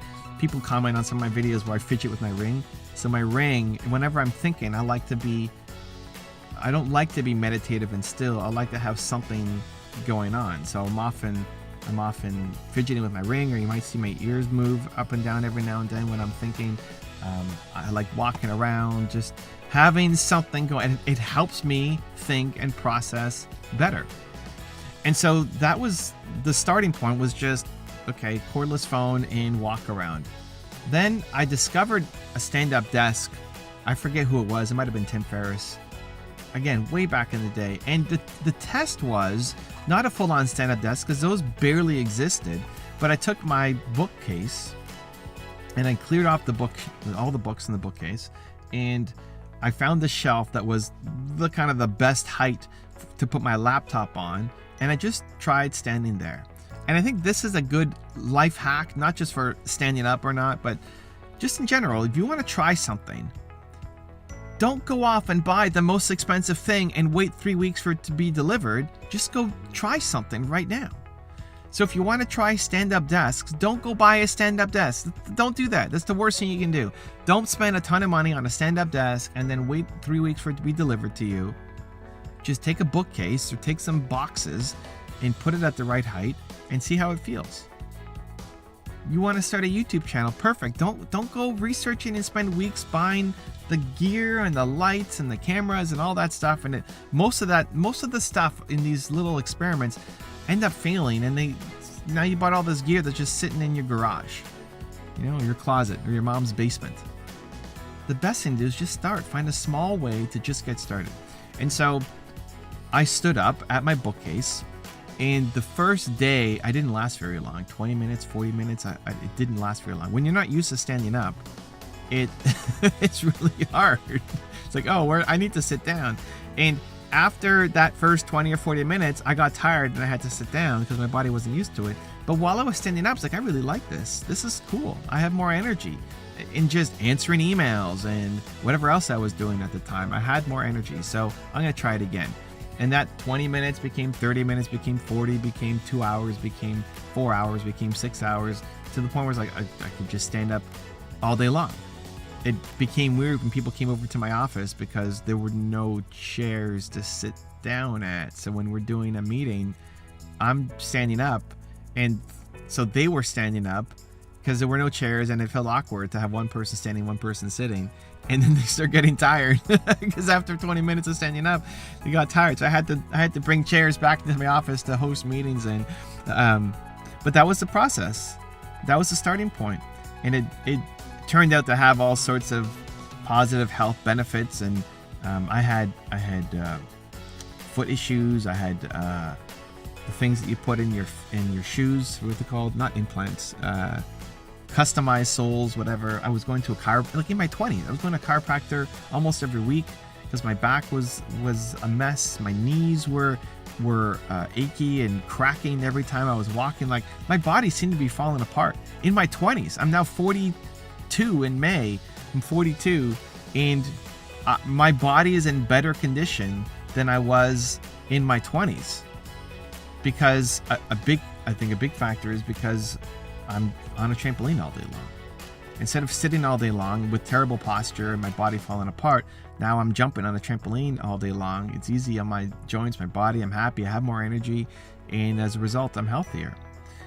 The move to a trampoline came because I was already standing up for at least 5 years, maybe more. And I saw Tony Robbins do his seminars, and backstage he would always jump before he goes on stage. Tony jumps a couple times on his rebounder. Rebounder is just a mini trampoline, not like the giant trampolines like what you have in your backyard. A rebounder is a mini version of it that you can keep in your office or your home or whatever. He jumps a couple times on his rebounder, sprays something in his mouth, does like a spin, and then walks on stage. If you ever see him backstage, that's what he's always doing. He jumps on his trampoline a couple times, puts something in his mouth, spins around, goes out on stage, ready to go. And so that's pretty cool. I wonder what he's spraying in his mouth. And I like the whole trampoline thing. If I'm already standing up, why not get a trampoline and try. And so again, what's the easiest way to go off and do it? Well, I went to my local Walmart and I bought a rebounder and brought it home, and had to adjust the height of my desk and had to raise it beyond what the max height was. And the rebounder I bought ended up breaking shortly after because it wasn't designed to be jumped on that often, all day long, every day, right? But whatever, it's fine. Lessons learned, right? You figure it out and you think, is this worth doing or not? Take the idea that you've got and try, because again, the biggest thing that most people are missing is just momentum. You're just not trying. You've had this idea, and we spend our best energy planning it and ideating and researching and what's the perfect trampoline and what's the perfect stand-up desk. And you spend all that energy researching, and then tomorrow you wake up, but the next week you come back, or the next month or whatever, and like nothing has happened on it still. You have all these great intentions, but there's not enough momentum. And so idea to action. Trust that your ideas come to you for a reason and go do something about them. And so go get the stand-up desk by creating boxes in your office. Go get the cheapest trampoline at Walmart and just jump on it and see how it feels. It's ended up changing my life. So I'm not used to sitting down anymore. We actually moved. We just sold our place. We bought a new place, and I moved into one of the rooms as a temporary place while we were showing our place, because my office backdrop is not very conducive to selling the house. Most people are not used to a stand-up desk, a giant stand-up desk and trampoline and all that. And so I took my office down, because when you're selling a home, you want it to appeal to everybody. And I sat down for, a couple weeks while we were selling our place. And all of a sudden, the back issues came back. I was cracking my back a lot. My knees started to hurt again. My feet started to hurt again. My posture was terrible again. And I realized, wow, this is why I stand up. So 2 lessons in this video. The first is try standing up. You'll probably have more energy. You'll probably feel better. It's probably better for your health. People say sitting is the new smoking, right? So try standing up and just give it a shot, and don't stress out if you get tired after 20 minutes like I did the first time through. It's okay. But do you have more energy while you're working, while you're standing up? And if so, then just keep going and just start with a bookshelf or some bookshelves or some boxes, whatever, just to get started. And the second lesson is just do something. Just momentum, imperfect action. The ideas that you have in your head are great. They're genius. You need to do something. You need to stop putting the gas pedal on the energy that's flowing through you. Like, greatness is flowing through you, and you're actively saying, stop. Do something. Find the smallest possible way today, like right now, the smallest possible way to take that awesome idea in your head and build some momentum towards it, because the only thing you're missing towards your great life is the momentum.